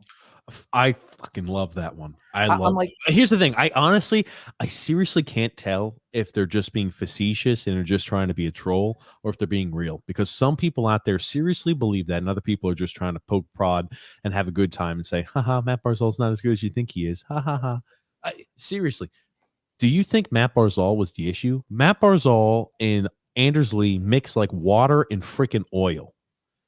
Guess what? Jonathan Tavares mixed really well with Anders Lee. Jonathan Tavares did a really good job of finding spots and putting the puck off target and off net and putting it into a spot where Anders Lee could redirect it on net. That's something John Tavares did really well, and he still does really well. It's not something Matt Barzal does well. Sorry. Matt Barzal has a lot of skills and abilities. That's not one of them. You can't go ahead and force him to say, here you go, this is what I want you to do going forward. Matt Barzal is a guy who creates unbelievable space with his wheels and his ability to make sharp turns on his skates. He creates unbelievable space with his ability to go ahead and feed passes through and create for offense. And as he's able to create that space, if you have a legitimate sniper who can go ahead and pick pockets and spots, he will put up so many points and assists, and they'll have so many rebounds and second opportunities, because just like we had saw a few times with Oliver Wahlstrom and Matt Barzal, he's able to go ahead and draw those defenders to him, hit that little soft drop pass, and Oliver Wahlstrom has an open lane to fire on net. That is what a type of player that Matt Barzal needs on his lineup. Matt Barzal and Anders Lee do not mix well together. Brock Nelson and Anders Lee do mix well together. Simple as that. Yeah, they play a similar game, but they need someone to create for them, and that's Anthony Beauvillier. I don't know. This is, and again, I don't mean to make this one sound like, oh, everything's the rain, the sky's falling. But no, that comes Monday afternoon. Seriously, though, this is a time period we really have a chance to set our team up for future success. We're in a good spot right now. Not a great spot. If you were to trade and make right moves, we could be setting ourselves up for a lot of future success. What I worry is that we're not going to do anything. We're going to say this last 6 or 7 games is actually how we should have been playing all year long, and that the prior 50 games don't even bother taking us into account, because those are already accounted for with COVID, with a 13-game road trip, and any other bullshit way they can try to excuse a misproduction and bad performance in the first half of the season. They'll just completely ignore it. To me, that's the biggest disappointment of the whole year, is the fact how this team, the whole organization, including the people who do the broadcasts, do the intermission shows, are just making excuse after excuse after excuse, and the coach falls, we're not using this as an excuse, but as soon as you say that, guess what? That you're using an excuse. Lamoriello's done it at the beginning of the year. Barry's done it all year. You know what? Stop making excuses. The buck stops with the GM and the coach and the players. Don't say, I'd love to say somebody come up and say, you know what? I'd have more respect for Andrews if he says, you know what? Yeah, you know what? I played like dog crap the whole year. I got benched, and I'm like, holy shit. I better pick my game up. I I'd have have more respect for him if he did that. I have no problem if he said, I did deal with some mental issues coming back from the knee injury at first, and then he just couldn't find my game, right? My body felt good, but I just couldn't find my game. I struggled. I didn't play well. No issue with that. But to put it all on, oh, it was my knee. That was the real reason why I didn't play well for the first 50 games of the year. It was all my knee. In his defense, he's not done that. He's not come out and said that. They have people leaking that shit to people saying that's the reason because they want to put an excuse out. This is a big excuse-making team. They make excuses for poor performance. Stop doing that. I can give you excuses why you were good the last 2 years. You want that? We can do that. We can go through that process again. No problem. I'm not going to make an excuse for a poor performing team. You played poorly because you were bad this year. You were out-coached, out-GM'd all year, and it continues to this day, particularly out-GM'd.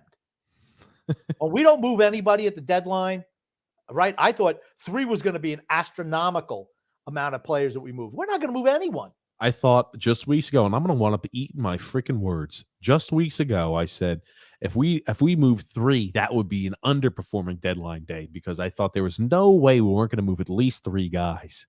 I said, I'm thinking maybe between 3 and 5. And as we get closer and closer and closer, it looks like maybe we might move 1. Maybe we might move Sebastian Aho. Wouldn't that be fantastic? Maybe we might move a guy like Kiefer Bellows. Maybe we might move some of the guys who are young that maybe have a chance to perform. Maybe those are the guys who move. Maybe we'll have 3 or 5 deals. But maybe it'll be like, we're trading away Sebastian Aho. We're trading away Kiefer Bellows. We're trading away Anthony Beauvillier. Maybe that's what we're going to do at the deadline. All the wrong fucking moves. You want to know why we're not moving any veterans? No one in the league wants any of our veterans. You think that's what it is? Why would they want a guy who's 37 years old? Well, okay. Let's Why talk do they about want a 45-year-old? Scott Mayfield has value. Simeon Varlamov has value.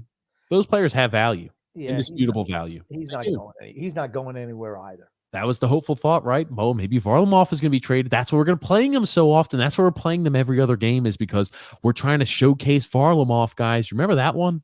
Nope. That one didn't pan out so well. Barry likes if the playoffs started tomorrow, Varlamov would be your starter if we made the playoffs. I guarantee you. Varlamov would be playing in the playoffs. That's what Barry wants.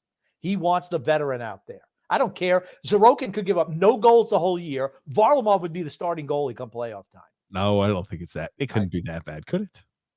They're back to 50-50. How is that even happening? It's inexcusable. But that gives me the reason to think that there's no way in hell they want to trade Varlamov. They want to pay their starter, the 4, whatever he's getting paid a year, 3.5, and they want to go ahead and pay the backup $5 million a year. You're complaining about salary cap for next year. You have a backup goalie making $5 million a year. You could get rid of him today and save $5 million and just pick anybody up off the scrap heap because every single year you can pick up any goaltender. It's a volatile market. Every single year, goaltenders change places. Like quarterbacks in the NFL now, they move all the time, except it doesn't cost as much. There are guys you get out there for $1.5 or $2 million. If you're not signed for a free agent deal in the first day or two, how much money do you think you're going to get? Only the idiotic Islanders would wait a few days and sign a Varlamov for $5 million a year when you don't have to. It was all about bringing Sorokin over, same age. You don't have to give him $5 million. Okay. You didn't have to or no trade. You didn't have to do that. Anyway, so we'll get back to this, right? The reason I feel confident that you can get rid of Varlamov, who's a solid goaltender, a solid goalie. The reason you get rid of him, Pierre Greco and Mitch Korn work wonders with their netminders. Absolutely wonders. Think about it, right? They helped turn around Robin Lehner's career. They helped revitalize Varlamov's career. They helped Thomas Grice's career out in a big way. And Phil Faxwell's like, oh, yeah, look at Robin Lehner's. He was a goalie in the past that had a .920 save percentage. What you fail to forget to realize when you say something like that, how many years before he replicated that was it? What is it, 3 years ago? 3 years before he had that .92 save percentage and he had revitalized his career with the Islanders. He had 3 years under that mark. They revitalized average goalies to play at an above average level. No doubt about it, because they are fantastic coaches. Where are our positions of strengths? Our goalie coaches are phenomenal. Phenomenal. Simple as that. No way around it. Our system helps goaltenders really play good hockey. Simple as that too.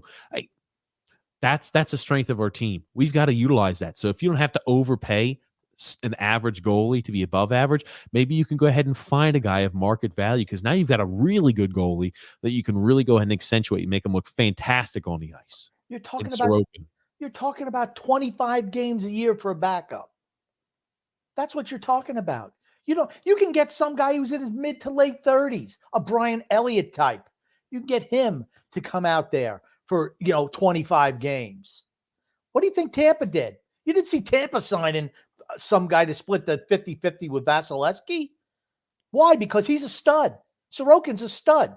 Why do you think the Rangers are thinking about moving Georgiev? Because they don't need him. They have Shesterkin. He's not going to get a whole lot of ice time. So you move those guys. You bring in somebody cheaper and a veteran. I have no problem bringing a veteran for that position.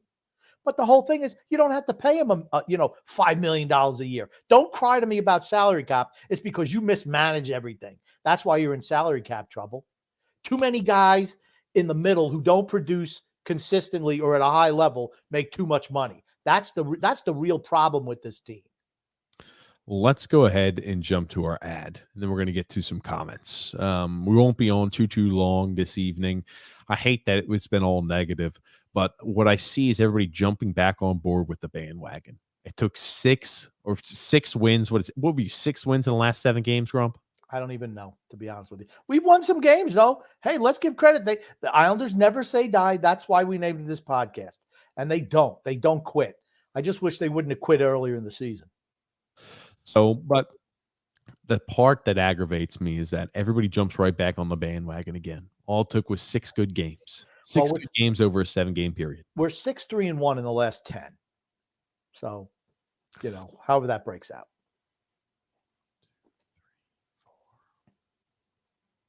Okay, so we've got 6 wins out of the last 8 games.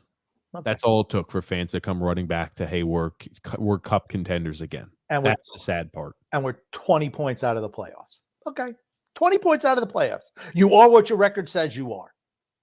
We're a 500 team. I hate to be and this is what I do not like. It's like, I feel like, it's like the doctor who's got to go in and say, you've got cancer. I hate to be the person that says, let's bring it down a notch, guys. But seriously, let's take a look at what the actual legitimate stats are.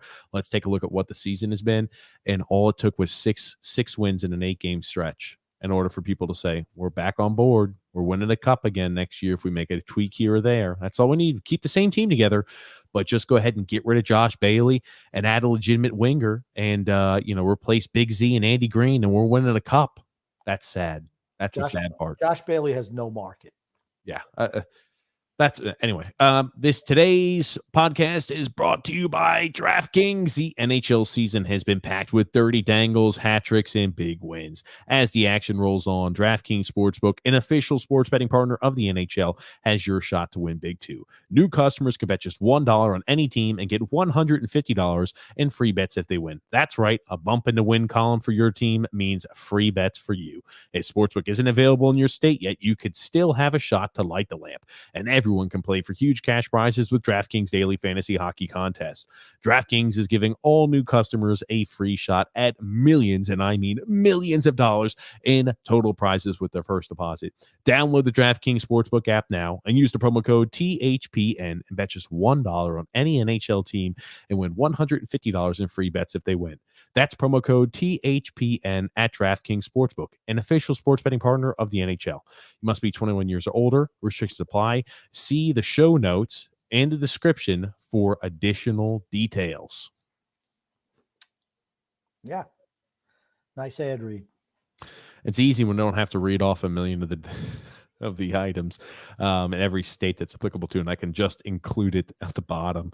Oh, man. Pony Boy Curtis saying, Grump, is Josh Bailey a cuck? I don't even think Grumpy knows what that is. I do, and he is. Oh, stop. Apex Legends here saying the Islanders winning now and making it a sure thing that Barry and Lou will do nothing next year is more failure. True. True. He also says, boys, what are you guys doing? Deadline approaching less than 48 hours away. New moves made. The geriatric gang shows up to play 2/3 of the way through the season, and Grandpa Lou is snoozing. True.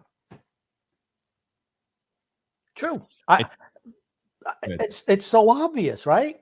I just don't understand. And here's the thing, it's like you see the big names on the market. They're not going at the deadline day anymore. They go early.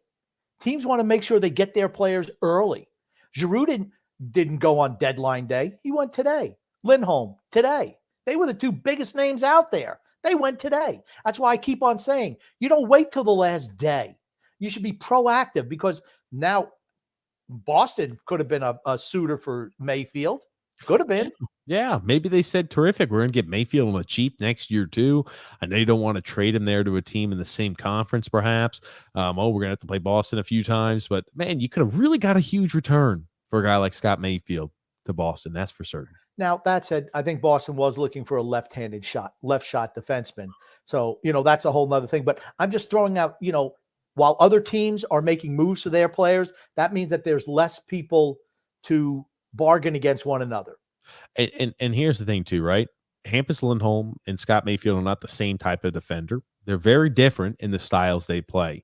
I think the reason it makes Scott Mayfield more valuable, again, is the contract that he's got. That's what makes Scott Mayfield the most valuable defenseman, more valuable than Hampus Lindholm. Doug R is saying here, same team next year. Zach P saying that he wants to come back and give Lou an out to bring him back again. I don't care what he wants. I trade him now. And then I said, Zach, we'll look at it. Everything's a 1-year deal. Joe Pavelski, he's not getting multi-year deals. He's he's like the leading scorer in Dallas. 1-year deal. Just signed a 1-year extension. Why? Because he's 38 years old. You don't give guys like that multiple year deals. You just don't do it. It's stupid. Matter of fact, it's a fireable offense. He's the best, one of the best players on their team, a leader, and he still produces. 1-year deal, 1-year extension. That's all he gets. Zach Parise, we're going to move you. You want to come back? We have that vet minimum contract waiting for you if you want to come back. That's fine. But we're getting something for you now. We want this team to be better. It's better with you gone and us having an extra draft pick, because in the offseason, we can add you back. No problem there. Tony Cheese wanted to go ahead to show you that today. All it needs to be is Anders Lee. He's the garbage man. I guess, Grumpy, do you think Brock Nelson's a garbage man too? Brock Nelson's not as much as Anders Lee. So, Tony Cheese, if you have a supervisor of the waste management facility, if they have a guy who's in a suit that's standing in front of the garbage truck and the other garbage men, that would be what what Brock Nelson needs to be. I could have scored the hat trick goal today.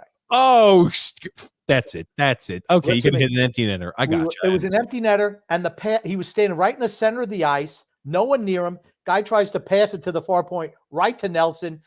He took his time, lined it up like that intermission challenge where, hey, can you hit the net from here? Hey, everybody's excited. That's what it was, just like that. No one near him. It was just a poor pass by Dallas. Pony Boy Curtis says the Islanders never on time podcast once again. TJ, you're a joke. And he also says the human fence rider, the Switzerland of answers, the human cliffhanger, always over promises and under delivers. Oh man, see, I wonder who that is. Somebody used to say that Jerben, about it before. It's Jerben Grump. Veritas Invicta says average almost knocked Nelson's second goal back out by getting greedy and trying to get the credit by touching it. After the puck went over the goal's shoulder and in the air, the goal. Bailey had a wide open net and shot it high. Yeah. He missed the net by 5 foot over the top. That's what it was like. I'm like, how the hell did he miss from that? I thought it must have been deflected. Nope. It was Baileyed. That's what Alexander says, hey guys, how you both doing tonight? What's up, Alexander? I hope you're doing well. Yes. Alexander's great, isn't he? Nick D says the reason I was running late is because I was trying to find my favorite muscle shirt to put on. Oh man. Good thing I wasn't looking at these comments earlier on. Not just kidding. What will happen first? Lou makes a trade or TJ gets a new logo with the island correct? Oof. Well, neither is going to happen anytime soon. I'm going to say Lou. Maybe it won't be until July of this year, though. He's not making any moves. He's not going to make any moves in the offseason. This is it. He's not. He might bring another 50-year-old to play on the team. Yager still wants to play, support the Ukraine. He'll come over here. We'll pay him. He's not going to do anything. Nothing. No one wants to come here. Would you want to come here, honestly? Blue R says, "Hey, what's up, Blue?" Scott L saying, "Hey guys, what's up?" Scott and Brock, and then Tommy B, Coach Tommy B says, "Brock Star, baby." Brock Nelson, I love it. Croc Nelson, the unsung hero of this team. He's played really well this year. I'm happy. I hope he hits a career high in points this year. I'm rooting for nothing but success for Brock Nelson. I know Grumpy doesn't like him very much, or doesn't think he's that great. Doesn't think he's integral. He doesn't think he's a part of the core. I think he's a part of the core. I love what he does. Not part of the core when the team is actually going to be competitive again. See, don't put it out there like that. He's part of the current core, but by the time the team is good again and has a chance to compete, he will not be here. That's my point. That's why I say if you can get a whole bunch for him, fine. I'm free to move him because we're not going to be good for a number of years. Veritas I says, TJ, 5 minutes late. Get him, grumpy old man. Get him. I'm going to give TJ a little bit of slack today because he's got his wife's relatives are in town. And actually, this is probably good news for them is that he's doing this podcast. They don't have to. They said, "Hey, TJ, is there any way you could go ahead and do that podcast for the next 24 hours? Do a 24-hour live stream along until we leave?" No. Matthew S saying, "Brock Nelson sucks, right, Grump?" He's on a burner right now. Hey, I gave him credit today. Those shots were nice. The first two, the third one, no, but the first two, particularly the second one, outstanding. And Ponyboy Curtis says, "Serious question. Why does TJ live in fear of criticizing the very good Islanders site? Grumpy tells it like it is and calls them what they are. TJ, why are you so afraid of them?" Well, Ponyboy, they were not very happy. They threatened to shut us down. They went to our sponsors and said, we're being mean to them. That's what they did. That's all we're going to say. Ponyboy Curtis says, "Holy shit, TJ, you're truly experiencing some appalling rapid hair loss. The recede is no joke. I tell you, it's like Napoleon at Waterloo. It's the last stand." Frank K says, "Brock Nelson has been really good. Varlamov may have went out with his bag or with a bang today. If it is his last game as an Islander, I don't know, Frank. I don't think we're going to do anything, man. That's what worries me." Marty Baron did a podcast with Chris Botta, I think sometime this week, and he doesn't think he'll get moved to the deadline. He thinks if he gets moved, it'll be in the off season. Deidre C says, "Grumpy, happy. So glad you're smiling." Thank you, Deirdre. Grump, do you think that Barzal doesn't seem the same since his injury? Lou better not trade Barzal to Detroit. There was a stupid rumor going around. Did you happen to see the rumor about Matt Barzal, Grumpy? I did not, but I'm dying to see it now. Oh man, dude, I tell you, it's the biggest load of shit I've ever seen. And here's the thing: I have no idea who put it on. Can I guess which website put it on? No. It was a Detroit writer. It was a Detroit writer, Grumpy. Oh shit. If somebody has that link, send it to me immediately. They were talking about Matt Barzal, and he was talking about a trade that involved Tyler Bertuzzi. And I'm just like, why does everybody keep saying James Nickel, I think, came out there and said this, that Tyler Bertuzzi, the Islanders would be open and receptive to talk to Tyler Bertuzzi. I'm like, the guy, I just want to make sure I get this straight. The guy who is notably on record for not getting vaccinated and is not played in 8 games this year, I believe, because he's not vaccinated. The Islanders are interested in a guy like that. When we sent Bodie Wild to another country to play hockey because we didn't want him to be any part of the organization this year because he wouldn't get vaccinated.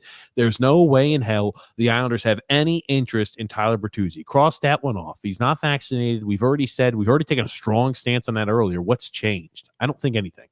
The whole organization got COVID and Bodie Wild did.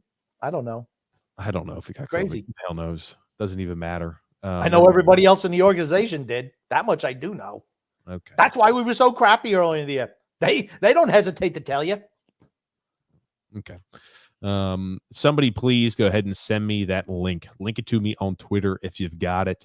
My friend is excited about Giroux. That's good. Grumpy Nelson. Get ready, guys. We're going to stand pat. Oh, goodness gracious, no. And congratulations to Paige. Thank you, Alexander. I do appreciate that. Alexander is great. He is great. He sends us the fan fight segments for the TJ and the Grumpy Old Man show. He's great. Love Alexander. Tony Queso says, "Oh my God, your wife is a doctor." I take back what I said. She's not out of your league. She's out of your orbit, dude. Oh, wow. Tony Queso. Oh, man. Oh man, I love it. Interplanetary, boy. You got kicked right off the planet.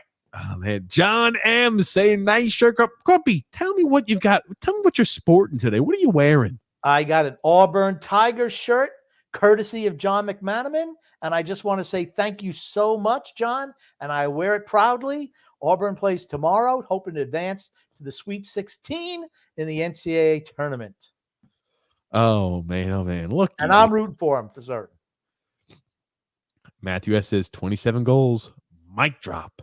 Doesn't take much to drop a mic nowadays, I guess. Oh, come on, Grumpy. I mean, so how many mics has Ovechkin dropped? 100? No, and he's saying a net drop. He's trying to mic drop because you shit talked him and he's played well. He's on a heater right now. He is. Okay, call it what it is. He's played a really good year this year. A really good year. Call it what it is. He's not been hot the whole year. Absolutely not. No. Call it what it is. No. He's had a really good season. He's hot. He's one of those really hot players when nothing matters. Bullshit. He's real good at that. That's Brock Nelson in a nutshell. Oh man, he is what he said he is. And I'm not putting him down. Your wife can put hair transplants in or give you a full head of hair. No, once it's gone, Pony Boy, it's gone. Not everybody can have hair like that, Pony Boy Curtis. Look at those long locks. They can do the plugs. They can put don't want hair plugs. I'll just be bold. I don't think she's a hair doctor, though. So I don't even know what type of doctor that'd be. I assume a dermatologist. Tony Queso saying, hopefully it's Eastern Europe where he can put on Goofy Helen on and try to give a play-by-play on a special operation. Yeah, no, man. Tony Queso, it's not Eastern Europe. It's going to be Western Europe. Did you see the guy? I don't know. I don't know which news channel he was on, but he came out when they were bombing Ukraine and he wore something. I'm like, I don't know. It was like a reinforced bike helmet or something. I'm like, dude, if they drop a bomb. He didn't have a real helmet. He didn't have like a real okay. If you get a bomb, that helmet ain't going to do anything. Well, obviously. I mean, I'm like, why the hell are you even wearing that helmet? I help for shrapnel, Grump, because that's not a shrapnel is going to hit you in the head. At least you have something to protect you a little bit. Yeah. Anyway, Chase J says Brock is the best Islander not named Adam or Ilya. Or you can also throw Noah or Matt. Totally disagree with that. You're right. There's way more players who are better than he is. John M saying trades are happening. I don't see the Islanders sitting any players to make sure they don't get hurt before the deadline, which means no moves are happening. Yep. True. Absolutely, John. Hey, if you're looking for the logical way to support the hypothesis of the teams doing nothing, teams are consistently sitting out players they might be trading. Did the Islanders sit anybody today, Grumpy? Can you remind me? Nope. Do you think the Islanders going to sit anybody tomorrow? Kiefer Bellows, Dan Aho. There we go. Those are two guys that were sat. Rich A says the line combos are a direct reason for the play as of late. Even Bailey, Jean-Gabriel Pageau, and Paul Mary have been really good together. Yeah, I agree. I agree that the line combinations do have something to do with it, but for me, it's a mixture. It's a combination. It really is. If that was the case, why hasn't he broken those lines up for years? Because we haven't been able to score in years. Why would you never even attempt to mix them up a little bit? Chris Smith saying that line of Lee, Nelson, and Beauvillier is on fire. I think he's playing better because of who he's playing with. Yes. I think so too. It definitely helps. No doubt about it. Yes. Does the XFL count? Yeah, the XFL counts as professional football. The AFL, what's the AFL? Arena Football League? Arena Football League. No, I wouldn't play the Arena Football League. I'm not saying you get paid for it. Technically, it's professional. It's nothing I would ever play. Tony Queso says here, easy for me to make fun of because I'm just a listener who went to school for criminal justice. And now I unload trucks for a living. He runs across Brock Nelson occasionally and Andrews Lee. Grumpy. Perhaps he does. Deidre C says here, Trotz is pulling a disappearing act on Bellows. I'm not liking that. Do you remember when he said just weeks ago that Kiefer Bellows has now earned himself a legitimate shot to prove what he can do? And now all of a sudden we're winning a few games. And don't look over here. Don't look at the statements that I've made that we said originally were complete bullshit. And everybody said, oh no, we should believe what Barry Trotz said. And now they move on to the next thing, just like the media. It's the exact same thing.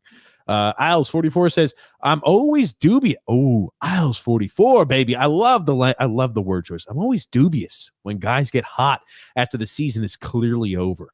The season's been done since January. Nice to see Lee for whatever reason, or nice to see Lee, whatever the reason is, though. See, that's my whole point. What does it say about the player, the individual player? Some guys have given it their all this year. Some guys have. Palmieri's one of them. Parise's one of them. Yes, they're habitual losers because they played for losing organizations their whole careers. But you could always see the effort was there. You saw the effort in the younger players. You saw the effort in Adam Pellick and Scott Mayfield. I'm even going to say you've seen the effort in Zdeno Chara. Can't do it anymore, but you can't say he was dogging it out there. The dogs were the aforementioned guys I've been ripping on all year. They've been the dogs all year long. Christmas That's concerning to me. Christmas, because we have to go quick through these comments. Christmas said, Grumpet man, look at who Lee was playing with on the first line and look at who he's playing with now. Yeah, because he can't skate, so he fits in good with Nelson. Yep, absolutely. He fits in better with the. And we've been talking about this for years. He's not a fit for Matt Barzal. Just isn't. And we always rolled him out there like he was, and it was always stupid. Mario says here, coincidental? Coincidental that Average started playing better, even or better ever since that report spot he had on Barzal, which resulted in him being dropped from the top line. Oh, that reported spot. The spat that he had with Barzal. Oh, okay, gotcha. What was the spat he had with Barzal again? Barzal probably said, "You're a lazy piece of shit." How about I didn't know he had a spat. I saw there were some rumors on something like that, but I never saw too much into it, and I didn't read too much into that. Maybe I should have. You should have. I think Barzal is fed up. I think he's fed up with the organization. I really do, and I think his play has shown that. I think he's fed up. Alexander says, Grumpy man, you're right about Lee. But I think it has more to do with his chemistry. But also, do you think Barzal said something to Trotz? Barzal has had his problems with Trotz as well. I'm just going to come out and tell you that. I've heard for a pretty good source that he and Trotz don't really get along either. They got a problem with him. Maybe Matt Barzal is the problem. No, absolutely not. Maybe there are other people who are the problem. Yeah. Isles 44 says, I'm terrified that with this winning streak, Lou will make a move for this year. Please dump, or will not make a move this year. Please dump Char, Green, Parise, and Clutterbuck. I'd prefer to keep Varlamov, but won't be heartbroken if he goes. Yeah. Well, you get to see everybody for the rest of the year. This was literally one of the most pointless team streaks I've witnessed. The only thing that happens when we win is we get a worse draft pick. That's it. Now, every time I see us winning, I roll my eyes. Yep. We knew it was coming. Yep. And Matthew S. talking about that's a problem regarding not showing up until now, talking about the Baileys. Again, it's not just one guy. Anders Lee's one of them. Josh Bailey's one of them. There's a multitude of them. Don't give one guy an excuse, because I think it works across the board regarding the non-production. Beauvillier has not been good for most of the year. I'd say Anthony Beauvillier too. Anthony Beauvillier hasn't played well this year. Now all of a sudden he turns it on when the season's over. Pajot has not been good for most of the year. Yep. And maybe they're hurt. Pulak has not been good for most of the year. Yeah. I mean, believe me, there's more guys who've been terrible all year as opposed to being good. Let me just put it to you that way. Rich A said, Bailey is paired out there with the right players now. He can be a setup guy finally. Yeah. Like I said, he is what he is. I don't know. I'm still not, even during his little hot streak, 3 goals in 2 games, he's still Josh Bailey. I'll tell you what, he is going to the net more. I'm going to give him credit for that. John A. Grumpy Old Man saying this team has good and bad spurts. Look at the 2 shortened seasons prior, extensive losing and winning streaks. This system is taxing to play game in and game out. It's not only the veterans' lack of effort, even though that's also has a big part to do with it. Yes. Yeah. And we've always said that it's way too difficult to play that system all year long. And then shooters, but yes, Grumpy, absolutely. Shooter Puck Hockey says, well, we all know it now. Lou ain't going to do shit. And we've been playing better as of late. It's going to be a shit show next year. And how about that save Sorokin made? Yes. And then, Agreed. yep, that rumor is possibly was true. Look at the chemistry between the current lines, how hard they play, and you guys that you have animosity towards. I'd love to see the link about what happened with Liam Barzal. I don't think there's a link. I think it's just a rumor. It's not like people are writing like for the Sun in the United States, where it's like the Inquirer says that that Matt Barzal and Anders Lee got into a spat at the end of it. They swung sticks at each other, and they said, "I'm going to carve you up, Racky." I don't think it's like that, Grump. Hey, those things happen though. They do happen. Oh, goodness. Every team goes on a winning streak. How many times did Buffalo start off the season red hot? True. Yep. And Absolutely. lose 15 in a row. He thinks that's an indictment of Barry Trotz waiting so long to shift the lines up. True. And Bailey is very soft in the head. He needs to get agitated. He gets very agitated very easy by outside criticism. What a shitty professional. What a weak professional. I'm sorry. Weak professional. I told you guys this many times. This team was underachieving. They were not working as hard as they did in the years past under Trotz. This team should have at least had a few points back fighting for a playoff spot.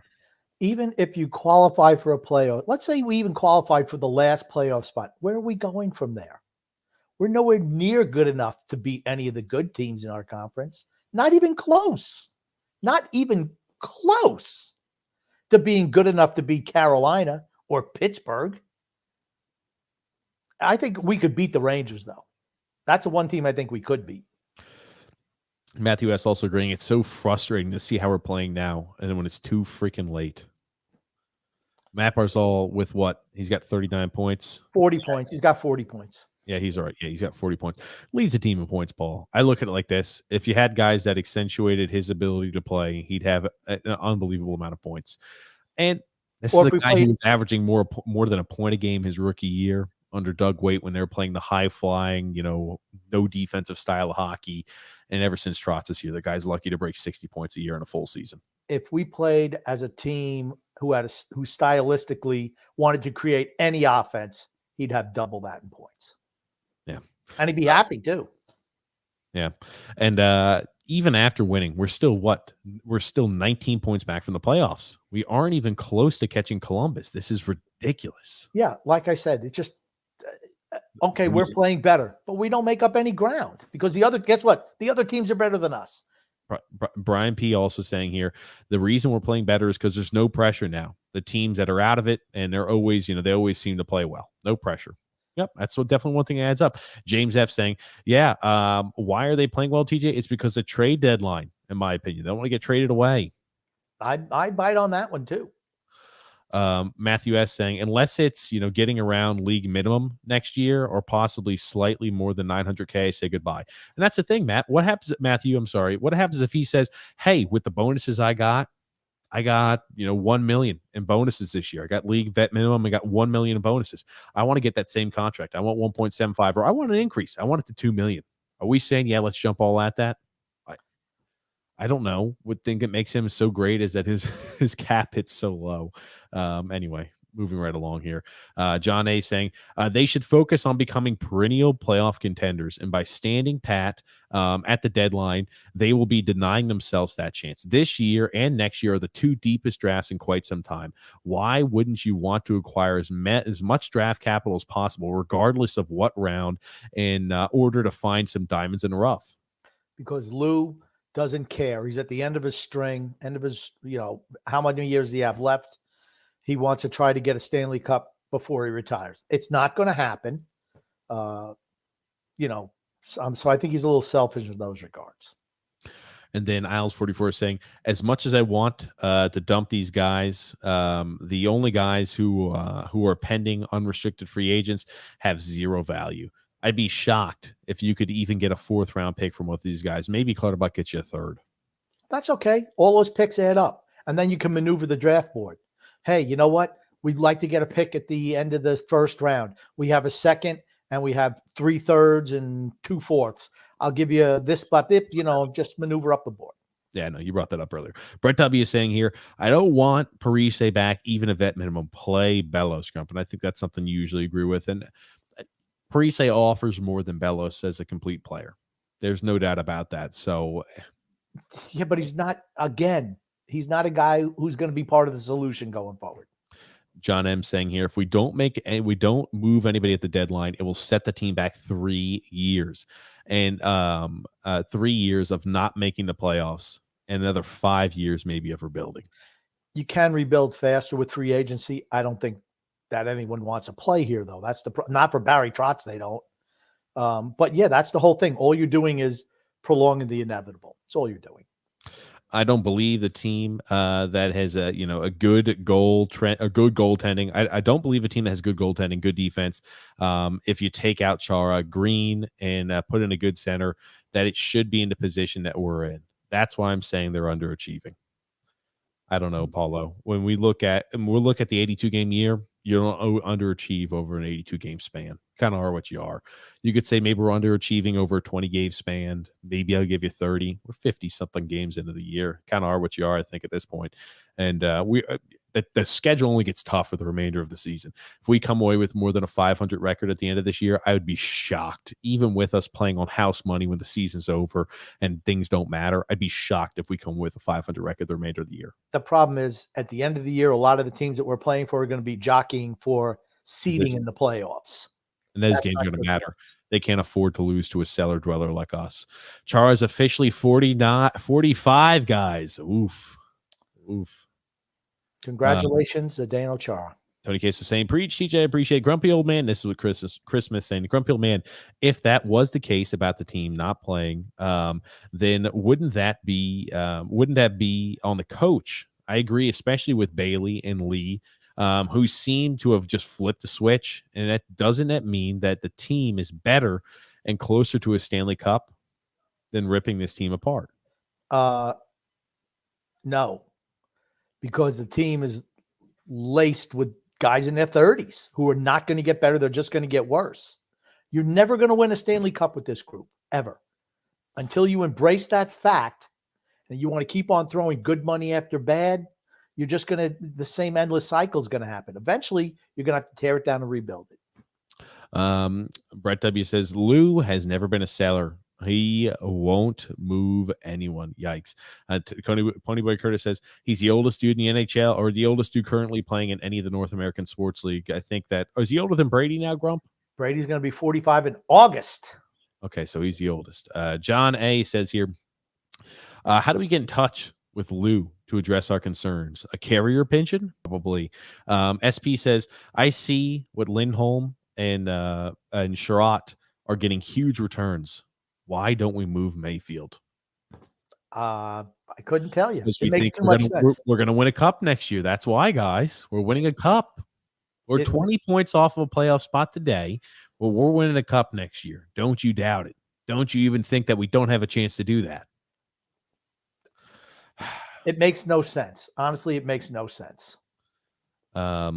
Is this team is maybe hopefully minus Big Z a playoff team next year after being well rested and after having a long 2 years after playing a lot of games? Okay, Jeff. The last 2 years we played what? 80 games. Yeah. 82 games, because remember it was a shortened season and then the playoffs. And then 54 in the playoffs. So you're talking what, maybe 85, 90 games. They didn't have an extended they had an extended playoff run, but it was shortened in the regular season. So and that's what the media is neglecting to say. Oh, it takes a lot out of you when you have to go deep into the playoffs like that. Yeah, can I ask you a question here, Butchie? When you play 54 games in the regular season, it winds up being like 30 games in the postseason, 84 games. That's like getting a first round exit, getting swept. That's not even like playing. You realize we did not play 30 playoff games, right? Oh, even better. Playing less than 82 games in a season. Max 21 games each playoff series. That didn't happen. John A saying here, without a doubt, TJ, those late round picks are good to have, especially in deep drafts. You can either trade and move up, or you could just use them. Absolutely. Matthew S saying that's the best save I've ever seen. It was fantastic. Incredible. It was incredible. And it wasn't a lucky save. He made the move with the stick, falling on his back, saw where the puck was. It was incredible. Chris Smith saying, yep, Sorokin is the best goalie right now. He will be at the top someday. He's fantastic. He's a top 10 goalie in the NHL. He's fantastic. John Smith saying Char and Green are old and unexceptional. They were the pair on the ice today for both goals against. That's coaching. B40 says, if the Leafs offer a good deal for Varlamov, do you have a problem with the Islanders potentially helping the Leafs that win a cup? No problem. Here's the thing. The Maple Leafs are not winning a cup. Doesn't matter. They got to play probably Tampa in the first round. Bye-bye, Toronto. Brian B says, it's time. Lou's got to go now. Yep. James F saying here, TJ, you got to show that save. Yeah, I did. That must have been earlier. Doing nothing at the deadline is downright criminal. True. Absolutely. Okay. Okay, there it is. So in 2021 or 2020-2021 season, we played 57 was it 57 regular season games? It had to be an even number. That was last year. It was 56. 56 regular season games plus 19 playoff games. Okay. So that tells you, yeah. Anthony Baviglia has played great with Nelson and Lee. He's on a heater too. Yep, playing well. Absolutely. We got to try to sell. We got to try to sell this team to free agents this offseason. Good luck. Empty stadium. Get used to it. Baviglia has been so frustrating this season. I think Baviglia just showed that he is just a third line guy. On a good team, a streaky third line left wing. Nothing more. Yeah. I mean, he is what he is at this stage. I don't think he's going to improve. Maybe if he went to another team, it would be different. But on this team, what you see is what you get. Brian B says Stevie Y has said that Detroit is open for business. All but 2 players are available. That's how you do business, Lou. Absolutely. Oh, man, I'll tell you. An unreal save, yeah. I mean, tell you, that was a fantastic save. Oh, again, stale bread, no less. And then John A. saying, as a former amateur goalie, it hurt me just looking at that. And it was an incredible save, one of the best that I've ever seen, just sprawling out over there. My God. Going backwards with the paddle. Incredible. I tell you. Oh, man. Varley does not make that save. Your $5 million backup does not make that save. Not many goalies do. Frank saying, hey, guys, hope you're well. My man, Brock Nelson. This team's hot. It's a great line, Grumpy. Absolutely. And then Paul D says here, the past 2 seasons, we've won a majority of their 1-goal games. This year, they've lost 17 of their 28 1-goal games. You can't be dependent on winning 1-goal games the whole time. I'm about to say. So, and I don't know what their record has been in 1-goal games in previous years. I couldn't tell you that either. Wouldn't it be nice to have a team that you could score some goals to where not every game we win is a 1-goal game, to where we can win some games by 2 or 3 or 4 goals? It's hard. It's hard to do that. It's really, really hard to win. Every day is a grind. Very, very difficult. Oh, who cares who we beat or lose to? We have to sell at the deadline. Lou should be fired. TJP says trade Barzal. No way, TJP. No way at all. Josh Bailey is like one of those WWE jobbers that gets destroyed by the big name WWE superstars. Calvin Kuckmeister. B40 says teams will always overpay for goaltending at the deadline. Lou has to hit a home run on the Varlamov trade. Absolutely. He's not going to move him. Well, he would, but he's not going to. I hope I'm wrong. I really do. Frank saying you guys are so focused on draft picks, which usually fail or not there we're supposed to be. They're the lifeblood of the team. They're the lifeblood of the team, and they have cost certainty until they're age 27. That's why you have to have a concerted effort to have a good scouting department to make those things pay off. Alice44 says, TJ, who do we have that's even remotely comparable to Hampus Lindholm? Any player we have locked up for year's end? Anyone with expiring contract like Lindholm or old men? Like, I'm telling you, Mayfield is a guy to where they're not exactly the same. They're both defensemen. I know they play opposite sides, but Mayfield offers more in cap certainty than Hampus Lindholm does. How much do you think Hampus Lindholm's going to get paid in a contract extension? $5+ million, $5.5, $6 million a year. He's making $5.5 now. So you think maybe 6, 6.5, 7? Hampus Lindholm? Sure. He ain't worth that. He'd never get that on this team. No way. Because there's we can't pay you more than we paid Pulak and Pellick. Can't do that. No. And in Lou's defense, He's definitely not as good as Pellick, definitely not as good as Dobson, and probably not as good as Pulak. I think him and Mayfield are comparable. Different styles, but comparable with play. I didn't know Lindholm only had 22 points on the season. Yeah, he's not. I mean, he's not a guy who puts up 50 points a year. That's not who he's ever been. And then how about Claude Giroux? Yeah, trade was big. I thought they got underpaid. Agree, grumpy old man. Lou has to trade Mayfield after next year. He's a top 2 righty defenseman. Yeah, for us, he's a third pairing guy. Frank says, Grump, it's better to move Mayfield the last minute. They're probably going to get a good bidding war to take it to the last minute. I don't know. I hope so. I doubt it. Thinking. I think it's wishful thinking. Like you look at these teams who are holding players out. We're not holding Scott Mayfield out of games. He could get injured tomorrow and he'd have no value. A lot of times, if you're going to trade somebody, you start sitting them out the week before the NHL trade deadline. If you have a deal that's like just about consummated, you feel like it's pretty much there, it's going to happen, you sit a guy out. Yeah. We never sit anybody out. Claude Giroux, 1,000th game, hey, farewell ceremony. Knew he wasn't going to be there. Yep.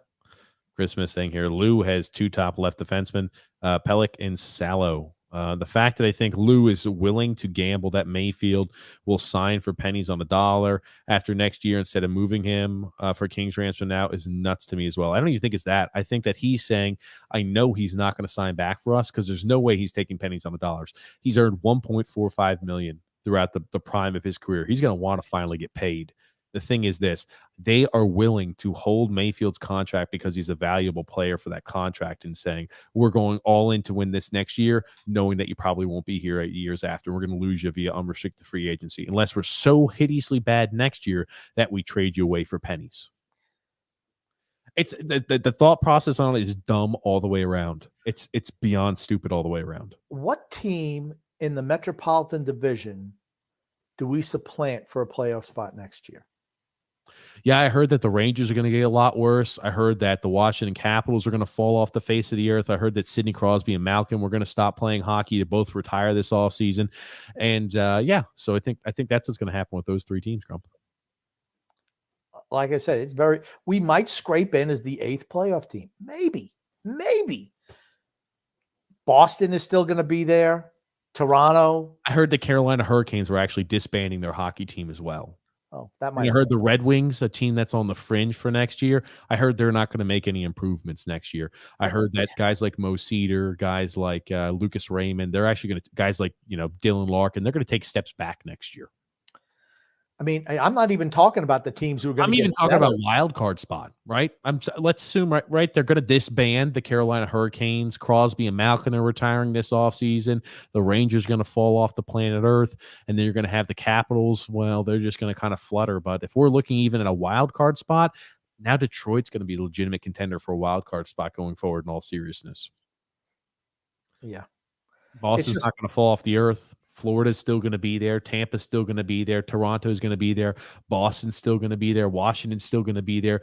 Pittsburgh's still going to be there. Carolina's going to be there. Look at how many teams are still going to be there. And now you're adding Detroit to the mix. The Rangers are going to be there. And now the freaking Detroit Red Wings are going to be there. Mark my words.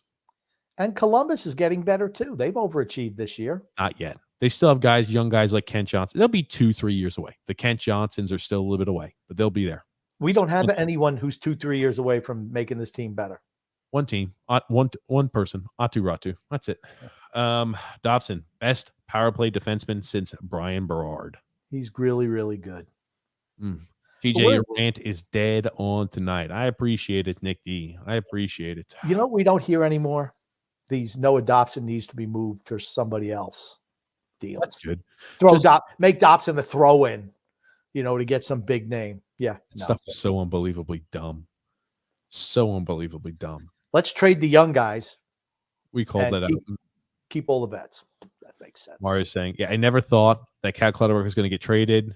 Had Lamoriello not re-signed Cizikas, maybe. But both Lamoriello and Trotz have crushes on the identity line. Oh, God. Ridiculous. Marquez saying Lindholm is way better than Mayfield, and Boston will extend him. Won't be a rental for long. Mark, I will say this. Mayfield's style is more conducive for successful playoff runs. Yes. Lindholm is not. Lindholm maybe is a better regular season defenseman. Okay, it's close, but sure, let's give it to you. You still have a really cheap year on Scott Mayfield that matters for teams that are up against the cap. That's for certain. True. Man, I tell you. But do I think that Mayfield is better than Sherrod? Yeah, he thinks Mayfield's better than Sherrod. He is. They got a first round pick for him plus. Yeah. Mayfield's really good. Yeah, I was about to say. I love Scott Mayfield. I wanted him playing way before he made the starting lineup. I love Scott Mayfield, but you know what? I want him to get paid. I hope he does. And I'd love to see him win a Stanley Cup. And that's why I hope he gets moved. Knowing, Mario says, knowing Lamoriello, he'll probably get 2 fourth-round picks for Scott Mayfield and say, so I'm okay with Lamoriello not trading him. Oh, man, a little throwback to the Devon Taves mishandling. Chris Smith said, Grumpy Old Man, I don't think that teams really completely rebuild anymore with free agency and trades. Well, for us, that's the only way it's going to work because we don't make any trades that work. And what was the other thing? Oh, we don't sign any free agents. So Brian B says, I want to win a cup, Grump. Don't care about anything else. Don't care how many rounds we win. Just want to win a cup. That's all that matters. That's right. That's why Brian is my brother from another mother. That's exactly the way I think. You're not first. You're where? Last. Thank you. Grumpy Old Man, come on. Clutterbuck is possibly the egg fourth liner and the best fourth liner in the league. We can trade him and get him back. He's excellent. I was going to say, if he ever wanted to come back, what's to say you can't trade him away and then try to sign him back if you really are so adamant He's on it? going to be 35 years old next year. I know. I would say no, but okay, Lou, think about it. That's right up Lou's alleyway. Man, let's give him a 2-year contract extension. 35-year-old Cal Clutterbuck. I'll keep our fourth liners. Matt Martin will be 33, 34. Casey Zizekiel will be 30, 31. Cal Clutterbuck will be 35. We'll have our third line left winger Parise being 38 years old. Jean-Gabriel Pageau will be 31 years old. Our third line right winger will still be Oliver Wahlstrom because he won't be playing a top 6 role. You know, all the good things will happen. I'm petrified we're going to re-sign Josh Bailey back. No freaking way. Oof. He's still 2 years away. Okay. Do you guys think that Luc Robitaille has the most points? Or do you guys know that Luc Robitaille has the most points in NHL history, second just behind Alexander Ovechkin? So that tells me left wingers with talent are minimal. You got to be very patient with Anthony Beauvillier. Yeah, but both those guys are Hall of Famers. And there's been other Hall of Fame left wings too. Clark Gillies being one. Doesn't matter just about points, the other things too. Christmas said, Grumpo Man, we have defense and goaltending. A complete rebuild isn't necessary. I agree. We got to do some sort of revamped retool, but it may take us to take a year where we take a full step back, right? Don't think that we could say, hey, I'm going through the NASCAR pit lanes and a retool is 3 months and we're back into it. Right? We took a step back this year as a team. We need to go ahead and make legitimate alterations. A retool is a 1 year retool. We're back into a perennial playoff contender. That's fine, right? If next year we say, okay, we're still going to be a lesser talented team where we want to be, and then going forward, right? We've had a chance to kind of build up some of the cupboards. Now we can go ahead and use picks. Now we can go ahead and say, now that we've got a strong base to build off of, now we can allow the players to continue to grow. We have too many guys who are in the 30s on this team. You got to, until you get rid of them, you cannot make the team any better. That's what I mean. I mean, to me, how many guys have to be moved off this team? 5, 6? That's rebuild. That's not retool. That's rebuild. B40 says here, I hate to say it, but we should see what the market is for Matt Martin. Love the guy, but the clock is ticking. No market. Yeah. The bomb has already exploded on Matt Martin. 32-year-old fourth liner with 3 years left on his deal. He's only got 2 more left after this one. Yep. Oh my gosh, Grumpy, you're not fair to my man Brock. I know he's not. And Frank, I've lived just to not even bother with Grumpy on that. Dan L says here, I love this show. You guys are 100% right, but it's depressing as hell too.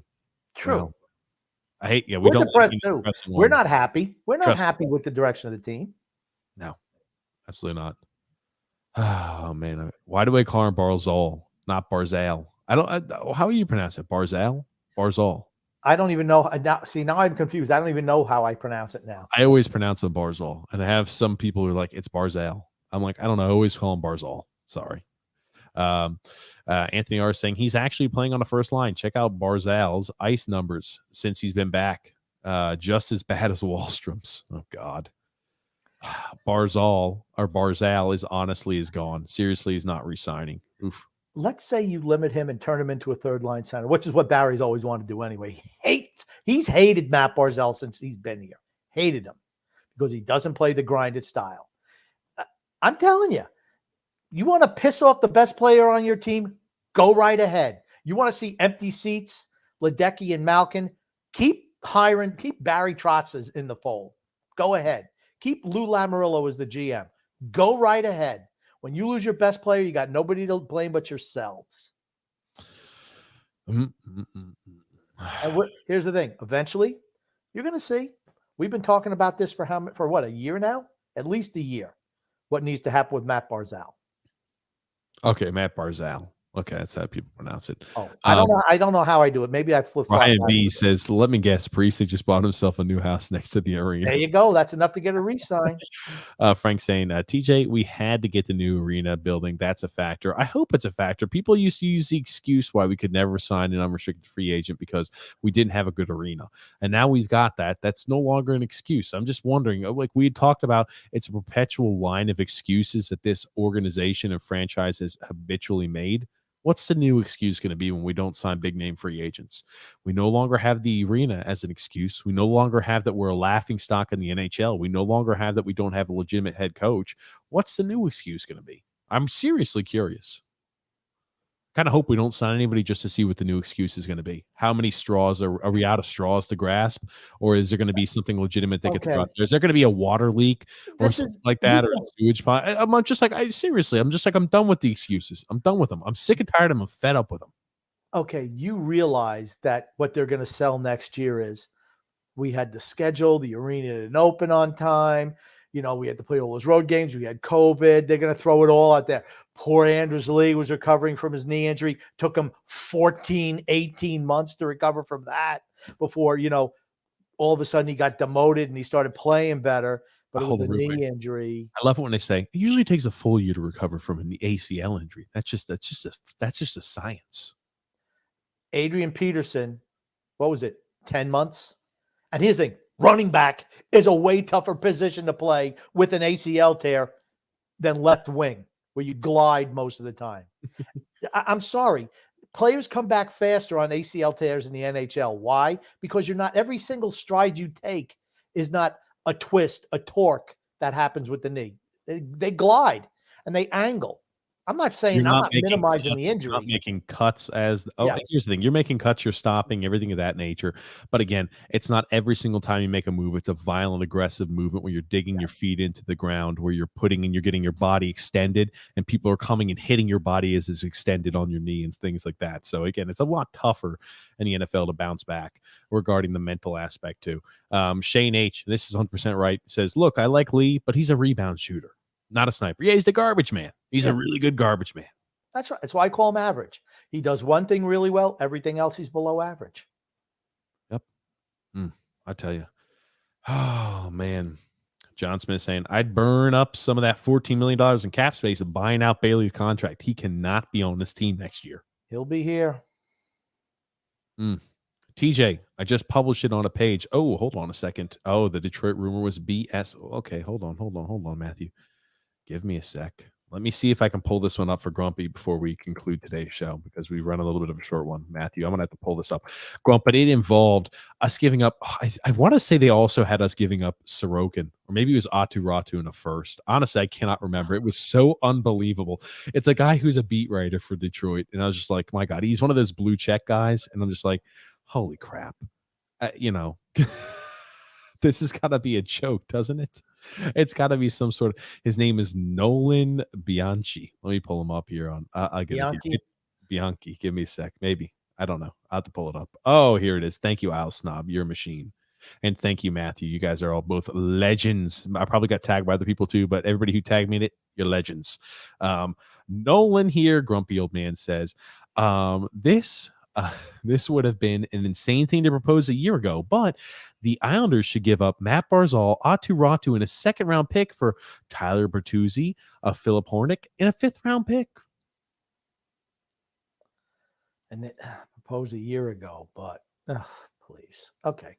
He did say that Tyler Bertuzzi is probably more of a fit for what Barry Trotz likes to do, which Now is that I believe that's true. Matt Barzal is not a fit for what Barry Trotz likes to do. That's but right. still, the value of Matt Barzal is much more. On any other team in the NHL, Matt Barzal is the player you want out of that. He's the most valuable player in that deal. Not here, though. But Nolan's right. Matt Barzal is not a fit for the Barry Trotz system. He's not. Think about this. Doesn't even watch the Islanders. Detroit Red Wings beat writer. Yeah. Matt Barzal is not a fit for the Barry Trotz style. He's not wrong. Oh, man. It's a troll account. Oh, goodness gracious. I'll tell you. Trading Bavillier would not be a good idea. They have to hold on to their young talent, says Nick. Yeah, that's not what they like to do, though. Chris Smith saying, see you guys tomorrow. Sorry, I'm blasting through these comments, guys. But yes, Grumpy, we're here. Oh, sounds like Hampus Lindholm, $6.5 million for $8 million for 8 years. Crazy. I don't think he's that special of a guy, but hey. He's not. Yeah, the New York Islanders will not compete for a wild card with Detroit. Yep, absolutely not. And yeah, Detroit's going to have that spot locked in next year as a wild card. I was about to say it's going to be tough. That Atlantic is mighty tough. Every other team won't get traded. Every other team improves every year, and we just stay the same. SB said best way to rebuild a team is through the draft. Since no one's coming up through the Islanders, it's our only option. Problem is, Lou gives away all of our first and second rounders for 40-year-olds. True. Yep, absolutely. Well, Grumpy, we're here. Oh, somebody you don't hear anymore about is Samuel Bolduc. Yeah, it's crazy. Maybe he'll bounce back next year. We bought into we were wearing the orange and blue sunglasses on that one. We'll say yes, you were. You were too. Don't call that BS. You were. I always say they're prospects until they're not anymore. Oh, that's what I always say. That's why I say pump the brakes on Ratu, pump the brakes on Salo a little bit. I liked what I saw from Salo. He's not there yet, but hopefully, what I'm hoping is we have 4 defensemen going forward. That's what I hope. Want you to sigh says here, well, a bunch of the team rested for 40 or 50 games, so they should be ready to go now. Now that, they want to play in the playoffs. Unfortunately, that's not how it works. True. Grumpy, let's go ahead and wrap things up, though, today. What do you want to say before we end things? I just want short. We were going to give me 1 second, Grumpy, one more second. If they do nothing, Grump and I are talking about this. I almost want to come on just to air and vent shit out on Monday. I know you don't want to. You're shaking your head no. But if on Monday they don't do anything, I want to come and rant a bit. No. Grumpy doesn't want to. No. Why not? Because you ranted all day today. You can rant again on Wednesday night if you want. Wednesday's the last day we're doing a podcast for probably quite some time, Grump. So I'd rather that one be actually a thought-provoking podcast. But maybe we'll just have to really rein things in. Remember, I travel and I leave on Friday. So we're going to be packing shit up and we're going to be doing a lot of stuff like that. So maybe an emergency podcast on Monday, if we do nothing, will be needed and required. No, it won't be. What do you got, a date or something, Grumpy? You don't have an emergency podcast if you have nothing to report. I'm just telling you how it works. A complete blunder by the team. No movement is almost just as bad as giving up Devon Tays for 2 second-round picks. Didn't you have enough of that today? You did that today. It's not official yet, though, Grump. And I think, of course, now he's having internet issues. But it's not official yet at this moment, Grumpy old man. That's the issue. That's the issue that I've got. Oh, man. Grumpy. You're back, Grumpy. Can you hear us? Grumpy, can you hear us? Yes, I can. Okay. I did do that today, but I just said it's not official, right? They can come out tomorrow and make a few trades. Not likely. They come out Monday and make a few trades. Not likely. If they make some type of trade that's not Cal Clutterbuck for a 4th-round pick, there's no reason to do a podcast. If they make no moves, I think there is a reason to do an emergency podcast. No, you already ranted today. You got your rant out. You got your rant on. I mean, that's all you did for the first hour of the show was go rah, rah, rah, rah, rah. That's all you did. Which is fine. I don't mind. I took a back seat. I let my angry gene, I just let it simmer because you were just a little cray-cray today. It's fine. Oh, man. But there's no reason to call an emergency podcast to do what you did today. I don't feel. Leave it in the comment section below. If you guys want to see us go berserk after we make no moves on Monday, let us know. If you want to see Grumpy lose his fucking mind and go apeshit crazy on Monday after we do nothing, leave it in I'm this. not going to, because I don't expect us to do anything. I don't expect us to do anything. You chastised me when I said, max, we're going to move 3 guys. I'd be surprised if we even move 3 guys. You were chastising me live on the air. And it winds up once again that I'm correct and you are mistaken. Well, let's do this. Let's wrap things up today. We'll play it by ear. Maybe on Monday, if I can convince Grumpy, I'll have to wear him down. Yes, Drew, I did show him the hive that collapsed on your car. Thanks for sending it in. But we will be tomorrow, 9 p.m. Eastern Standard Time, talking about the big trade, Davante Adams going to the Raiders. Lots of movement in the NFL. Lots of movement. Deshaun Watson. Deshaun Watson being traded. Exactly. Lots of movement across all things sports. We're going to be talking about that tomorrow on TJ and the Grumpy Old Man. You can find it in the link in the description below or as a featured page on our YouTube channel. But Grumpy, before we wrap things up today, what do you want to say to everybody? What do you say to the lovely listeners out there, Grump? First of all, do you think we're going to talk about the greatest recruiter in NFL history? What do you mean? You'll have to find out tomorrow.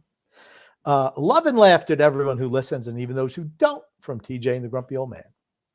Thank you, everybody, for tuning in. I'm not sure what the hell that meant, Grumpy Old Man, but tune in tomorrow. I guess it's going to be a surprise to me too, but tune in tomorrow to TJ and the Grumpy Old Man as a featured page on our YouTube channel. You can find that in the link also in the description below. Thank you, everybody, for tuning in. Deep breaths. We'll be speaking with you shortly. Have a great evening, guys.